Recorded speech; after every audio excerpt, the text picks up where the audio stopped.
Hello everyone, कैसे हैं आप सब लोग। I hope each and every one of you is doing absolutely good. My name is doctor Vipin Kumar Sharma और मैं आप सभी लोगों का तहे दिल से स्वागत करता हूं हमारे से प्यारे से बैच अर्जुना नीट 2.0 के अंदर। तो अगर आप सभी लोग मुझे ठीक तरीके से सुन पा रहे हैं, ठीक तरीके से देख पा रहे हैं, then give me a big fat thumbs up और a big red heart in the chat section so that we can start today's wonderful session up. और आज हम पढ़ने वाले हैं लिम्फ के बारे में, ब्लड क्लॉटिंग के बारे में, और अगर हमारे पास टाइम बचा तो हम ओपन और closed circulatory system as well as single और डबल सर्कुलेशन के बारे में भी पढ़ रहे होंगे। और ये हमारे आज के टारगेट्स हैं, so we will try our level best कि हम इन टारगेट्स को अचीव करें। क्योंकि कल हम लोगों ने सिर्फ ब्लड के बारे में बहुत डिटेल में डिस्कशन करी थी, यानी सिर्फ ब्लड ग्रुपिंग की ही चर्चा हुई थी, जहां हमने एबीओ ब्लड ग्रुपिंग सिस्टम के बारे में भी पढ़ा एंड हम लोगों ने आरएच ब्लड ग्रुपिंग सिस्टम के बारे में भी पढ़ा, जो कि एक बहुत अच्छी चीज है। इन ब्लड ग्रुप्स को अगर हमने अच्छा खासा टाइम दे दिया है तो ये चीज हमें 12th क्लास में जेनेटिक्स पोर्शन में भी काफी हेल्प कर रही होगी। सो हम लोगों ने बहुत मजेदार सवाल भी सॉल्व किए थे और कॉन्सेप्ट्स को भी अच्छे से समझा था। आज हमारा जो प्रोटोगेटिव है, आज हमारा जो मेन टारगेट है, that is to understand blood clotting. एक शब्द में याद करा दूंगा, गारंटी से कह रहा हूं, एक शब्द में याद करा दूंगा, खेल खत्म हो जाएगा। उसके बाद हम लोग बढ़ेंगे towards lymph, which is very very important. अक्सर स्टूडेंट्स को लिम्फ समझ में ही नहीं आता, इसके बारे में भी डिटेल में चर्चा कर रहे होंगे और इस तरीके से लिम्फ को पढ़ रहे होंगे कि आप कभी ना भूलें। एंड उसके बाद हम बढ़ रहे होंगे towards open and closed circulatory system, single and double circulation. Alright, चलिए, good evening everyone, good evening, सभी लोगों का स्वागत है। Thank you so much for coming to this class on time. It is highly appreciated from my end. और आप सभी लोगों ने लाल कलर के दिलों की बारिश कर दी है, तो उसके लिए भी बहुत बहुत बहुत शुक्रिया। एक और बार अपनी एनर्जी दिखा दीजिए। अगर यहां तक का सारा सामान जो भी हमने पढ़ा है वो अगर आपको क्लियर है, क्रिस्टल क्लियर है, तो एक और बार लाल कलर के दिलों की बारिश कर दीजिए, तारा रारा in the chat section please, जिससे हम ब्लड क्लॉटिंग की तरफ बढ़ सकें और इस शानदार टॉपिक की शुरुआत कर सके। ये जो ब्लड क्लॉटिंग टॉपिक है ना, ये अभी बहुत हॉट टॉपिक चल रहा है। अगर आप नीट के पीवाईक्यूज उठा करके देखेंगे तो आपको हर ऑल्टरनेटिंग ईयर में ब्लड क्लॉटिंग से सवाल मिलेगा ही मिलेगा। तो इसको समझना बहुत जरूरी है एंड इसको समझना आसान भी बहुत है, क्योंकि मैं आपके लाइफ से रिलेट करके इसको आपको समझा रहा हूंगा एज वेल एज याद करवा रहा हूंगा, तो आपको जरा सी भी प्रॉब्लम नहीं होने वाली है। ऑलराइट, एनर्जी बहुत शानदार है और आपकी एनर्जी मुझ तक पहुंच चुकी है, तो मेरे अंदर जो एनर्जी भरी है उसको मैं अब लेक्चर पे उतारने वाला हूं। So let's start our discussion on blood clotting. ये क्या बना दिया है सर? ये आपका क्लॉट है। अगर आपने कभी चोट खाई है, दिल पे नहीं बॉडी के बाहर अगर चोट खाई है, तो आपको पता होगा कि अगर लेट्स से आप कोहनी के बल गिर गए, मुंह के बल गिर गए, तो आपकी स्किन से खून निकलना शुरू हो जाएगा। राइट, आपकी बॉडी जो है, कहीं इंजरी हो गई, कहीं ट्रॉमा हो गया, यानी एक्सीडेंट हो गया, कोई चोट लग गई, तो आपकी स्किन फट जाएगी, अंदर से खून बाहर आना स्टार्ट हो जाएगा, ब्लड वेसल्स आपकी डैमेज हो जाएंगी। और ये जो खून बाहर आता रहता है कुछ टाइम बाद रुक जाता है। और अगर आप कुछ घंटे बाद देखें तो आपका dark red to brown colour का वहां पर स्कम लाइक स्ट्रक्चर प्रोड्यूस हो जाता है, which is solid in nature. अगर आप अपने चोट को बहुत गौर से देखें तो डार्क रेड ब्राउन कलर की जो आपको चीज दिखाई दे रही है, वहां आपको ऐसे रेशे दिखाई देंगे। अगर आप उसको बहुत ही ज्यादा गौर से देखेंगे तो आप जनरली भी देख सकते हैं कि ऐसे रेशे जैसे स्ट्रक्चर आपको दिखाई देंगे, कई सारे फाइबर्स वहां पर अक्यूमुलेटेड होंगे। जैसे कि हम लोग जब पट्टी करवाते हैं, चोट लगती है तो पट्टी करवाते हैं, तो पट्टी भी क्या है, कभी पट्टी को बहुत गौर से देखना, सफेद सफेद कलर के धागे ऐसे लंबे लंबे लंबे लंबे जा रखे होंगे और इस प्रकार से भी लंबे लंबे जा रखे होंगे। ये एक मैश लाइक स्ट्रक्चर है, एक जाली जैसा स्ट्रक्चर है, धागों का बना हुआ। सेम वैसे ही धागे हमारी बॉडी भी प्रोड्यूस करती है। ये एक नेचुरल पट्टी है dark red to brown colour की, जो कि हमारी चोट के ऊपर लग जाती है और कुछ टाइम बाद सॉलिडिफाई हो जाती है और ये बन जाती है इनसॉल्युबल, यानी अगर आप इसको धोओगे तो ये पपड़ी उतरेगी नहीं। हाँ, अगर आप खींच खींच के निकालोगे तो अलग बात है, ये सॉल्युबल नहीं होती, यानी कि बहुत ही ज्यादा टफ होती है। बहुत मोटी पट्टी जैसा ये स्ट्रक्चर है, जिसको अगर आप धोएंगे, है ना, उसके ऊपर अगर पानी लगाएंगे तो ऐसा नहीं है कि इसका कलर उतरने लग गया, ऐसा नहीं है। एक नेचुरल इनसॉल्युबल फाइबर्स की पट्टी है। राइट, तो हम लोग इसी के बारे में आज डिस्कशन करने वाले हैं। ये जो आपका यहां पर स्ट्रक्चर बना है, ये स्ट्रक्चर आपका क्या कहलाता है? ये पूरा का पूरा स्ट्रक्चर आपका क्या कहलाता है? क्लॉट कहलाता है, या इसको प्यार से क्या कहा जाता है? कोएगुलम कहा जाता है। इसको क्लॉट या कोएगुलम कहा जाता है। इसको क्लॉट क्यों बोला? क्योंकि सर यहां पर ब्लड की क्लॉटिंग हो गई है। इस प्रोसेस का नाम, इस पूरे के पूरे प्रोसेस का नाम ही ब्लड क्लॉटिंग है। और सर इसको कोएगुलम क्यों बोला? क्योंकि यहां पर ब्लड जो है आपका कोएगुलेट हो गया है। गाढ़ा हो गया है, इकट्ठा हो गया है एक जगह पर आकर के, जिस वजह से सॉलिड क्लॉट लाइक स्ट्रक्चर बना है, तो इसको क्लॉट या कोएगुलम दोनों की दोनों चीजें हम लोग कह सकते हैं। दूसरी इंपॉर्टेंट चीज, यहां पर ये जो धागे आपको देखने को मिल रहे हैं, ये जो स्ट्रक्चर आपको देखने को मिल रहे हैं, ये जो आपके धागे हैं, ये जो आपके फाइबर्स हैं, इनको आप क्या कहते हैं? ये है आपके फाइब्रिन। इस फाइबर का नाम क्या है? फाइब्रिन। और यहां पर ये जो फाइबर है, ये जो जाला है, इसमें ये क्या फंसे हुए हैं मेरे दोस्त? ये फंसे हुए हैं आपके फॉर्म्ड एलिमेंट्स, यानी कि आपके सेल्स। फॉर्म्ड एलिमेंट्स में क्या थे भाई? आपका ब्लड जो है, इसके दो कंपोनेंट है। पहला आपका प्लाज्मा, यानी पानी। पानी प्लाज्मा क्या था? 90 से 92% पानी ही तो था, और उसमें कुछ छोटे मोटे आपके प्रोटीन्स थे, एज वेल एज आपके क्लॉटिंग फैक्टर्स थे। प्लाज्मा तो यही था। उसके अलावा अगर आप देखें तो 45% ब्लड होता है फॉर्म्ड एलिमेंट्स। फॉर्म्ड एलिमेंट्स मतलब वहां पर सेल्स हैं, डब्ल्यूबीसी हैं, आरबीसी हैं, प्लेटलेट हैं। तो यहां पर dead and damaged form elements trap हो जाते हैं। Dead and damaged form elements trap हो जाते हैं, और आपका क्या बन जाता है? क्लॉट बन जाता है। यानी यहां पर मरे हुए या डैमेज जो आपके सेल्स हैं, फॉर्म्ड एलिमेंट्स हैं, ये क्या हो जाते हैं? ट्रैप हो जाते हैं, इस जाल में फंस जाते हैं, इन फाइबर्स के साथ फंस जाते हैं, और इसे क्या कह दिया जाता है? इसको फिर कह दिया जाता है आपका सेल्यूलर पार्ट। और ये जो है साइड में, ये है आपका फाइब्रस पार्ट। इस पूरे स्ट्रक्चर को हमने क्या कह दिया? क्लॉट कह दिया, राइट। तो इसको मिटा देते हैं हम लोग। आपको पता है कि सेल की ओर कौन सा एरो जा रहा है, एज वेल एज आपका फाइबर की ओर कौन सा एरो जा रहा है, ये आपको अच्छे तरीके से पता है। अब देखिए आपकी बॉडी में ये क्लॉट बना क्यों? क्लॉट क्यों बना? आराम से सुनिए, ड्रॉ नहीं करना है, सिर्फ नॉर्मल बातें हैं, आपको आगे चल के मैं ड्रॉ करा दूंगा। आराम से सुनिए। समझ लीजिए चोट लगी, मैं कहीं पर गिर गया है ना, सीढ़ियों पे गिर गया कोहनी के बल, तो अल्टीमेटली क्या हुआ? यहां पे चोट लगी, यानी सबसे पहले क्या आई? चोट आई, राइट। तो मेरे को क्या हुई? एक इंजरी हुई, राइट, या ट्रॉमा हुआ। इंजरी और ट्रॉमा हैपेंड। अगर इंजरी और ट्रॉमा हुई तो अल्टीमेटली आपका ब्लड लॉस होने लगेगा। यस सर, ब्लड लॉस होने लगेगा। तो यहां पर क्या होगा? ब्लड लॉस विल अकर। अगर मुझे चोट लग गई है तो क्या उस चोट वाली जगह से ब्लड बहना स्टार्ट हो जाएगा? बिल्कुल बहना स्टार्ट हो जाएगा सर, बहुत तेजी से बहना स्टार्ट हो जाएगा। अगर इस खून को नहीं रोका तो खून की नदियां बह जाएंगी, खून के दरिया बह जाएंगे। इसको रोकना बहुत जरूरी है, क्योंकि जब आपकी बॉडी में ब्लड लॉस हो जाता है तो आप भी कमजोर फील करते हो, इसीलिए इस ब्लड लॉस को रोकना बहुत जरूरी है, राइट। तो blood loss will occur.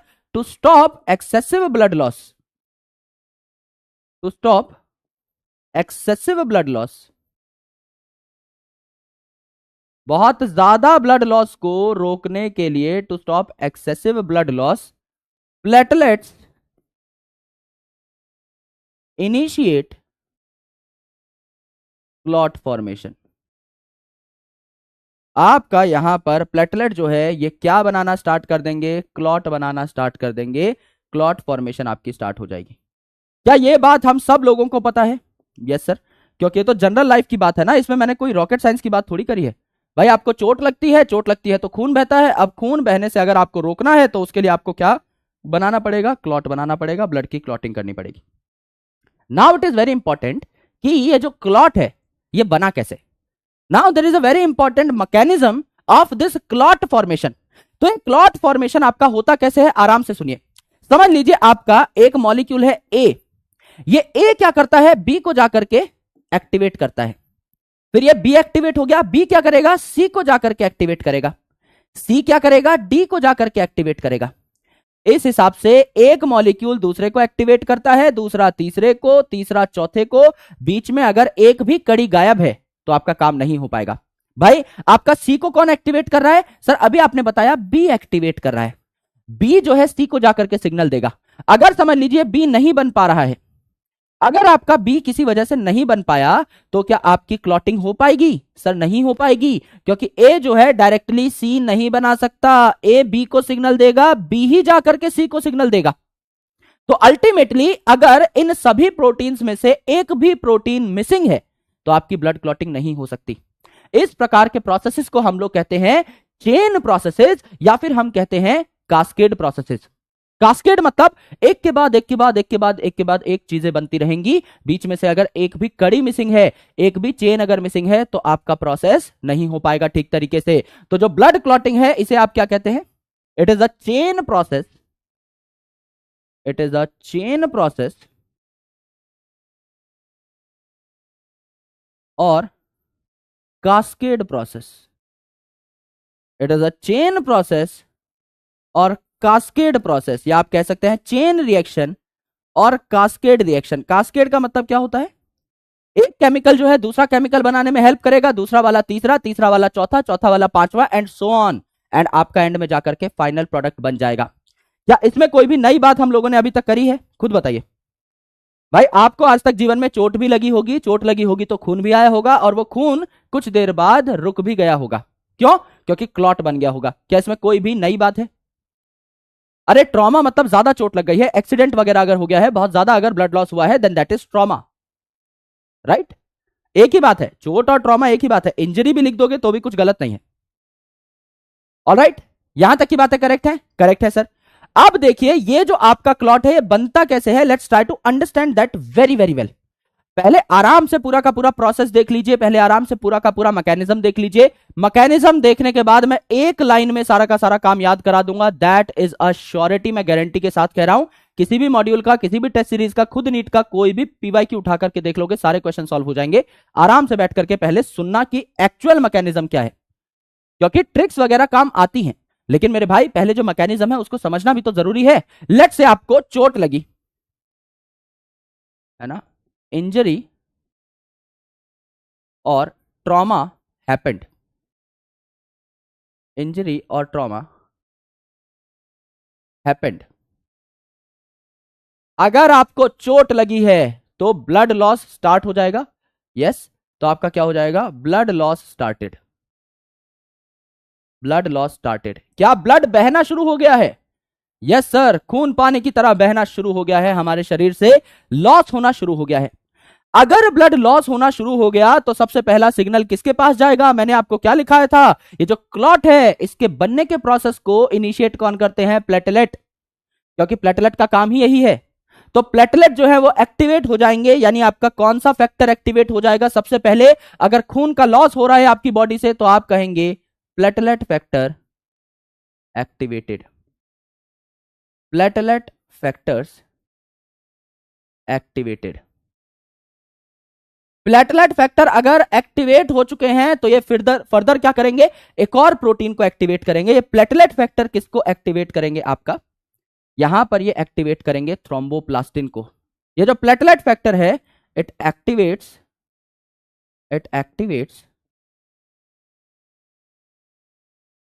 Thromboplastin.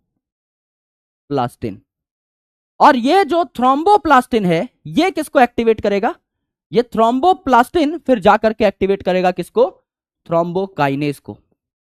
It activates thrombokinase. Thromboplastin activate कर देगा किसको? थ्रोम्बोकाइनेज को। एक और एंजाइम थ्रोम्बोकाइनेज। और ये थ्रोम्बोकाइनेज किसको एक्टिवेट कर देगा? ये आपका प्रोथ्रोम्बिन को एक्टिवेट कर देगा और बना देगा क्या? थ्रोम्बिन।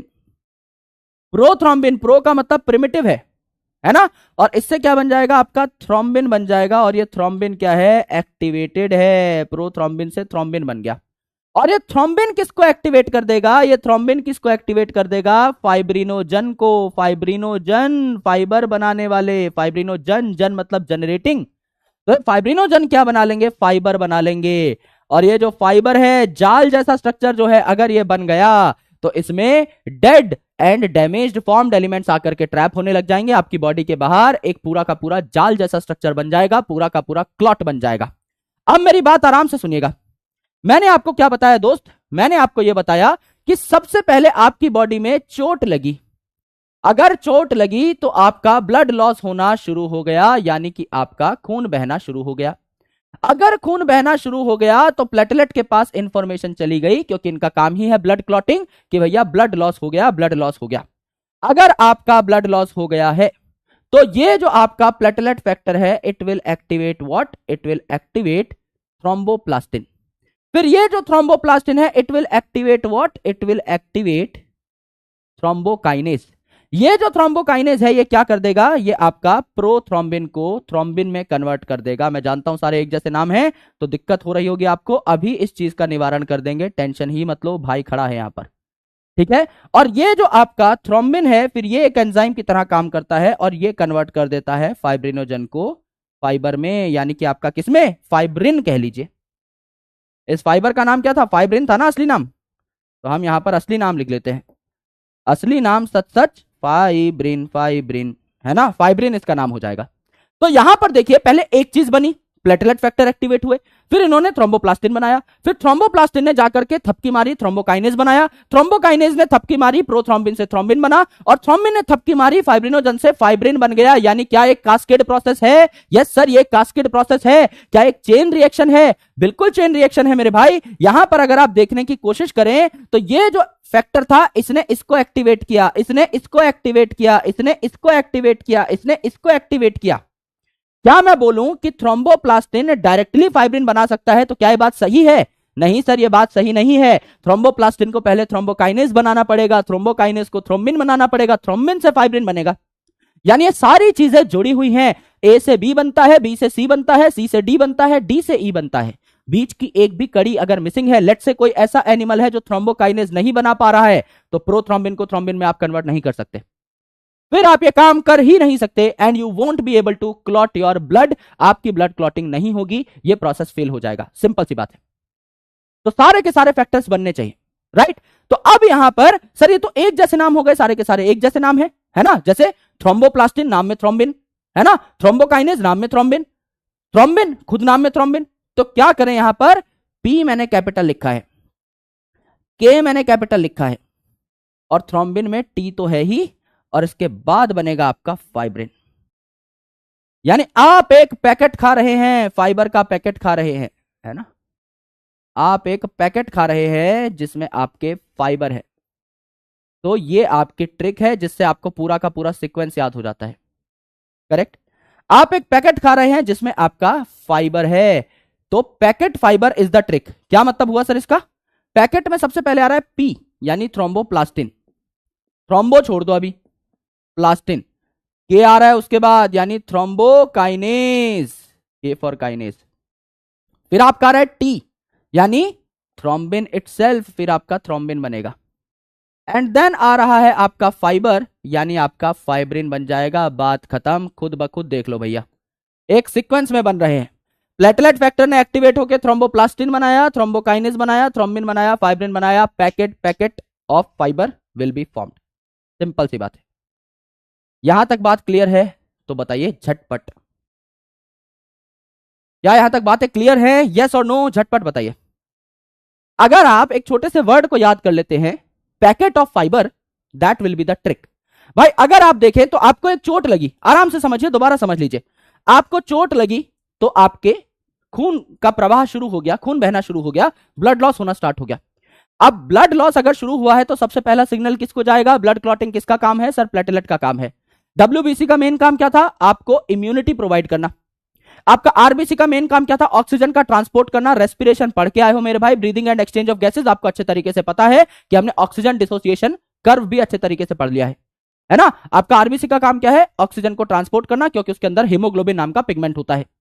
प्लेटलेट का मेन काम है ब्लड क्लॉटिंग। तो सबसे पहला सिग्नल किसके पास गया? प्लेटलेट के पास गया। प्लेटलेट ने कुछ फैक्टर्स बनाए जिन्हें बोला प्लेटलेट फैक्टर। प्लेटलेट फैक्टर ने फिर क्या बनाया? पैकेट, ट्रिक से याद करिए, पैकेट यानी पीकेटी। सबसे पहले क्या बनाया प्लेटलेट फैक्टर ने? पी यानी थ्रोम्बोप्लास्टिन, पी फॉर प्लास्टिन। फिर के मतलब थ्रोम्बोकाइनेज बनाया। फिर आपका टी यानी थ्रोम्बिन खुद बन गया। एंड देन फाइबर यानी आपका फाइब्रिन बना। तो सबसे पहले आपका प्लेटलेट फैक्टर ने एक्टिवेट किया किसको? पी को यानी थ्रोम्बोप्लास्टिन को। थ्रोम्बोप्लास्टिन ने एक्टिवेट किया किसको? के को यानी थ्रोम्बोकाइनेज को। थ्रोम्बोकाइनेज ने एक्टिवेट किसको किया? आपका थ्रोम्बिन को, यानी प्रोथ्रोम्बिन से थ्रोम्बिन बनाया। एंड उसके बाद आपका फाइब्रिनोजन से फाइब्रिन बन गया। ये सारी बातें समझ में आई या नहीं? झटपट बता डालिए, झटपट बताइए मेरे भाई, है ना। इससे इजी नहीं हो सकता। देखिए थ्रोम्बोकाइनेज जो है इसने इनएक्टिव प्रोथ्रोम्बिन को किसमें कन्वर्ट कर दिया? एक्टिव थ्रोम्बिन में कन्वर्ट कर दिया। एंड सिमिलरली ये जो थ्रोम्बिन है इसने इनएक्टिव फाइब्रिनोजन को किसमें कन्वर्ट कर दिया? एक्टिव फाइब्रिन में कन्वर्ट कर दिया। क्योंकि नॉर्मली अगर आपके ब्लड में फाइब्रिन बना हुआ है तो दिक्कत की बात है ना। अगर समझ लीजिए आपका ब्लड लिक्विड है, वो बहता है, अगर उसके अंदर ये फाइब्रिन एक्टिवेटेड है, फाइबर बन रहा है, तो क्या ब्लड बह पाएगा? आपका पानी तो नॉर्मली बह सकता है, लेकिन अगर उस पानी में मैं बहुत सारा फाइबर ऐड कर दूं, है ना, पूरा का पूरा एक कपड़ा ठूस दूं, तो क्या वो बढ़िया तरीके से बह पाएगा? सारा का सारा पानी तो वो कपड़ा ही सोख लेगा, वो बह नहीं पाएगा, कपड़ा एक ही जगह पर पड़ा रहेगा। यानी फाइबर अगर आ गए तो ब्लड की फ्लूइडिटी भी तो खत्म हो जाएगी। दैट्स वाई ये इनएक्टिव रहते हैं। कोई पूछे ये क्यों इनएक्टिव रहते हैं? क्योंकि ब्लड में अगर फाइबर होंगे तो ये अच्छी बात थोड़ी है। ब्लड को तो बहना है, it is a circulating fluid. अगर मैंने उसका सर्कुलेशन ही ब्लॉक कर दिया, अगर मैंने उसे बहने से ही रोक दिया, तो ब्लड का तो काम ही खत्म हो जाएगा, पर्पस ही खत्म हो जाएगा। That's why it is found in inactivated state, है ना। जब जरूरत होती है तो हम उसको बाहर भेज के, ब्लड वेसल के बाहर भेज देते हैं हम लोग फाइब्रिनोजन को, और बाहर की साइड फाइब्रिन बनता है, ब्लड के अंदर फाइब्रिन नहीं बनता। जहां चोट लगी है वहीं पर पट्टी बन के कौन काम आता है? आपका फाइब्रिन काम आता है। तो जो फाइब्रिन है ये क्या है? आपका एक मैश लाइक स्ट्रक्चर है, इस प्रकार का आपका फाइबर लाइक स्ट्रक्चर है। फाइब्रिन जो है इस प्रकार के फाइबर लाइक स्ट्रक्चर है। तो आप अपनी चोट को कभी गौर से देखेंगे, है ना, कोई टूटा फूटा दोस्त होगा आपका, उसको एक बार देखिएगा, जिसको चोट लगी हो उसके क्लॉट को अगर आप गौर से निहारेंगे तो आपको एक ऐसा स्ट्रक्चर दिखाई देगा। कलर भी आपका ऑलमोस्ट ऐसा ही होता है, डार्क रेड टू ब्राउनिश आपका कलर होता है, और यहां पर बीच में आपके फॉर्म्ड एलिमेंट्स फंसे हुए रहेंगे, यानी कि आपके सेल्स फंसे हुए रहेंगे। क्योंकि भाई ब्लड तो लिक्विड है, इस जाली में से भी निकल सकता है, तो हमको क्या करना है? इसको ब्लॉक करना है। अगर आप इसमें काफी सारे सेल्स डाल देंगे तो ये ब्लॉक हो जाएगा। भाई समझ लीजिए आप अपने घर की छत बना रहे हैं, सिर्फ सरियों का जाल बिछा रखा है, और आप सोच रहे हो कि वाटर लीक नहीं होगा। ये तो बेवकूफी है ना। सिर्फ सरियों का जाल है, उसमें कंक्रीट तो भरो मेरे भाई, उसमें मसाला तो भरो। तो उसमें मसाला क्या है मेरी जान? मेरे मसाला यहां पर क्या हो जाएंगे? ये हो जाएगा Maggi magic masala, formed elements, dead and damage. जो काम के सेल नहीं थे उनको यहां पर काम में ले लिया, रिसाइकलिंग कर ली, dead and damage formed elements, formed elements. और यहां पर ये क्या हो गए? फाइबर्स हो गए। इन फाइबर्स को हम लोगों ने क्या बोल डाला? फाइब्रिन बोल डाला, राइट। फाइब्रिन क्या है आपका? इनसॉल्युबल है, अब ये आपका नहीं बहेगा। ये बहुत अच्छे तरीके से यहां पर जच चुका है, जम चुका है, राइट। इस पूरे स्ट्रक्चर को हमने क्या कहा? इस पूरे स्ट्रक्चर को हमने क्या कह डाला? क्लॉट या कोएगुलम कह डाला, जिसकी इमेज हमने पिछली स्लाइड में भी देखी थी। और ये क्लॉट आपका कैसा होता है? आपको अच्छे तरीके से पता है, ये आपका डार्क रेड टू ब्राउन होता है, डार्क रेड टू ब्राउन होता है। ये भी हम सबको पता है, क्योंकि सब चोट खाए हुए हैं। ऐसा कोई इंसान नहीं जिसने चोट अभी तक ना खाई हो। सब टूटे फूटे हैं भाई, सब टूटे फूटे हैं। सबने अभी तक कोई ना कोई हड्डी तुड़वा ली है अपनी, है ना। सब लोगों ने मुंह फुड़वा लिया है कहीं ना कहीं से। यहां तक बात क्लियर है तो फटाफट बता दीजिए दोस्त, आराम से इसको नोट कर लीजिए, टेक योर टाइम, और बाद में डन लिख करके बता दीजिएगा इन द चैट सेक्शन। फटाफट बता दीजिए, यहां तक क्लैरिटी है? आराम से लिख लीजिए, टेक योर टाइम। विटामिन के का क्या रोल है? एकदम बताते हैं भाई, विटामिन के का क्या रोल है। बहुत अच्छा क्वेश्चन पूछा है आपने। विटामिन के का क्या रोल है? विटामिन के का रोल है थ्रोम्बोप्लास्टिन बनाना। अभी कुछ चीजें रहती हैं इसमें, वो मैं आपके साथ डिस्कस करूंगा, पहले इतना नोट कर लीजिए। विटामिन के जो है ना, ओके, हाँ, विटामिन के जो है आपका यहां पर थ्रोम्बोप्लास्टिन फॉर्मेशन में और प्रोथ्रोम्बिन की एक्टिवेशन में भी हेल्प करता है, राइट। दोनों जगह पर आपको ये देखने को मिल सकता है, तो दोनों जगह पर ही आप लिख सकते हो। मैं नोट्स में आपको अलग से लिखवा दूंगा अभी थोड़ी देर में, यहां तक आराम से देख लीजिए। करेक्ट है, डन। अब देखिए, यहां पर सबसे इंपॉर्टेंट रोल किसका है? आपका ब्लड क्लॉटिंग में जब प्रोथ्रोम्बिन थ्रोम्बिन में कन्वर्ट होता है तो एंजाइम कौन सा लगा? थ्रोम्बोकाइनेज। इसके साथ कौन लगा? कैल्शियम। आपका जब फाइब्रिनोजन कन्वर्ट हुआ फाइब्रिन में, तो यहां पर एंजाइम कौन सा लगा? थ्रोम्बिन, और इसके साथ लगा आपका कैल्शियम। तो कैल्शियम जो है it is very important in blood clotting. तो पहली बात जो है आप ये लिखेंगे, calcium plays important role in blood clotting, in blood clotting. Calcium plays a very important role in blood clotting. Correct है जी, एकदम करेक्ट है। आपके क्लॉटिंग फैक्टर्स होते हैं काफी सारे इन प्लाज्मा। ये जो क्लॉटिंग फैक्टर्स हैं टोटल कितने हैं? आज तक कितने क्लॉटिंग फैक्टर्स आइडेंटिफाई हो चुके हैं? सर 13 आइडेंटिफाई हो चुके हैं। टोटल क्लॉटिंग फैक्टर्स जो आपके आज तक आइडेंटिफाई हो चुके हैं, है ना, ये आपके क्या है? 13। Total clotting factors 13। इनमें से एक जो है इसको हम लोग आइसोलेट नहीं कर पाए हैं अभी तक, तो वो उसको डिस्कार्ड कर दिया गया है, फैक्टर 6 इज डिस्कार्डेड। तो अभी हमें कितनों के बारे में पूरी पूरी जानकारी है? सिर्फ और सिर्फ 12 के बारे में। Factor 6 is discarded. इसको एक्सेलरिन कहते थे पहले, पर ब्लड में ये मिला नहीं, आइसोलेट नहीं किया गया, तो इट इज डिस्कार्डेड। तो कोई आपसे पूछे टोटल क्लॉटिंग फैक्टर कितने हैं? सर 13 हैं। टोटल क्लॉटिंग फैक्टर जो हम ढूंढ चुके हैं, जिनके बारे में हमको पूरी नॉलेज है, वो कितने हैं? आपके 12 ही हैं। फैक्टर 6 जो है डिस्कार्ड कर दिया जा चुका है। तो कुछ फैक्टर्स के अगर आप नाम लिखना चाहें तो इनको हम रोमन में लिखते हैं, 1 2 3 4 कभी नहीं लिखते हैं, इनको हम रोमन में लिखते हैं, राइट। अगर 3-4 क्लॉटिंग फैक्टर के आप नाम लिखना चाहें तो आप लिख सकते हैं। जैसे कि यहां पर फाइब्रिनोजन से फाइब्रिन बनता है, तो पहला फैक्टर क्या हो गया? फाइब्रिनोजन, इनएक्टिव फाइब्रिनोजन, है ना। आपका प्रोथ्रोम्बिन से थ्रोम्बिन बनता है, तो आपका प्रोथ्रोम्बिन जो है इनएक्टिव, ये क्या है? आपका फैक्टर 2, है ना। थ्रोम्बोप्लास्टिन जो है इट इज, थ्रोम्बोप्लास्टिन जो है इट इज फैक्टर 3। एंड इसके अलावा कैल्शियम जो है, जो हम कह रहे हैं कि बहुत इंपॉर्टेंट है ब्लड क्लॉटिंग में, इन दोनों रिएक्शन में ये कैल्शियम भी अपने आप में एक क्लॉटिंग फैक्टर है, ये भी ब्लड क्लॉटिंग में हेल्प करता है, इसको फैक्टर 4 कहते हैं। इसी हिसाब से फैक्टर 5 भी है जिसे प्रो एक्सेलरिन कहते हैं, फैक्टर 6 भी है जो अब डिस्कार्ड कर दिया गया है, जिसको एक्सेलरिन कहते हैं। फिर आपके और कई सारे फैक्टर्स है, क्रिसमस फैक्टर है, स्टुअर्ट फैक्टर है, हैगमैन फैक्टर है, बहुत सारे फैक्टर्स हैं, राइट। पर आपको उन सभी के नाम याद नहीं करने हैं। इनफैक्ट आपको याद तो ये भी नहीं करने हैं, ये भी अगर आप छोड़ना चाहो, अगर आपको लगता है कि सर मुझे याद नहीं करने हैं, मेरे को इतना दिमाग खर्च नहीं करना है इस चीज पे, तो मत करिए। मैं यही सजेस्ट करूंगा कि इसको याद मत करिए, राइट। विटामिन के का क्या रोल होता है? In the activation of prothrombin and sometimes in thromboplastin, इसकी एक्टिवेशन में। तो हम लोगों को हमारी केमिस्ट्री टीचर जो थी 12th क्लास में, उन्होंने बताया था कैसे याद करना है। ब्लड क्लॉटिंग में कौन सा विटामिन काम आता है, सिर्फ यही पूछा जा सकता है आपसे। तो विटामिन के फॉर खून, है ना। तो खून की क्लॉटिंग में कौन काम आता है? खून की क्लॉटिंग में कौन काम आता है, यानी ब्लड की क्लॉटिंग में कौन काम आता है? आपका विटामिन के काम आता है खून की क्लॉटिंग।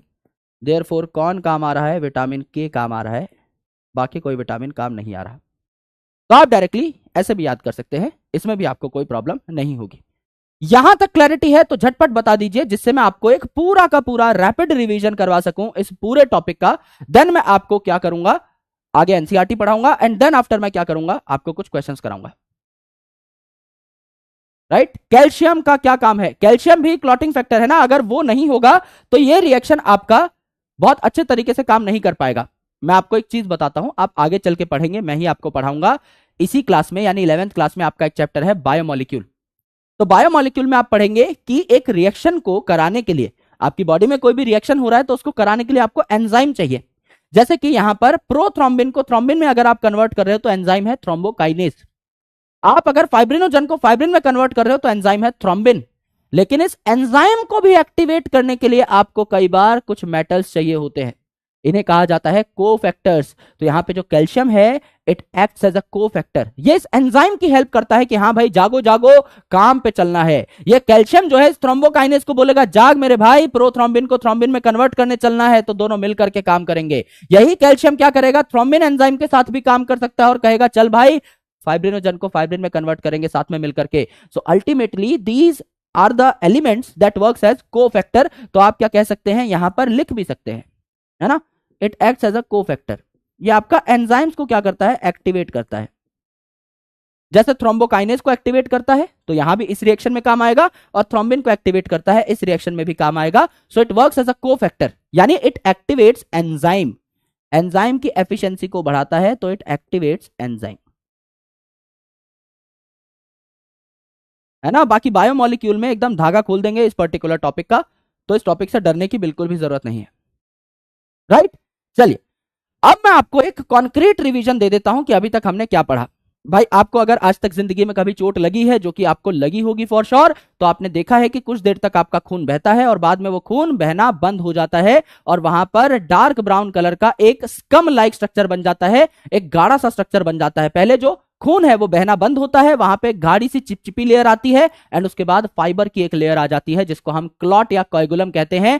क्लॉट इसलिए कहते हैं क्योंकि ब्लड क्लॉटिंग हो गई है, और कोएगुलम इसलिए कहते हैं क्योंकि ब्लड कोएगुलेट हो गया है, गाढ़ा होकर के एक जगह पर जमा होकर के सूख गया है और फाइबर्स का एक नेटवर्क बन गया है।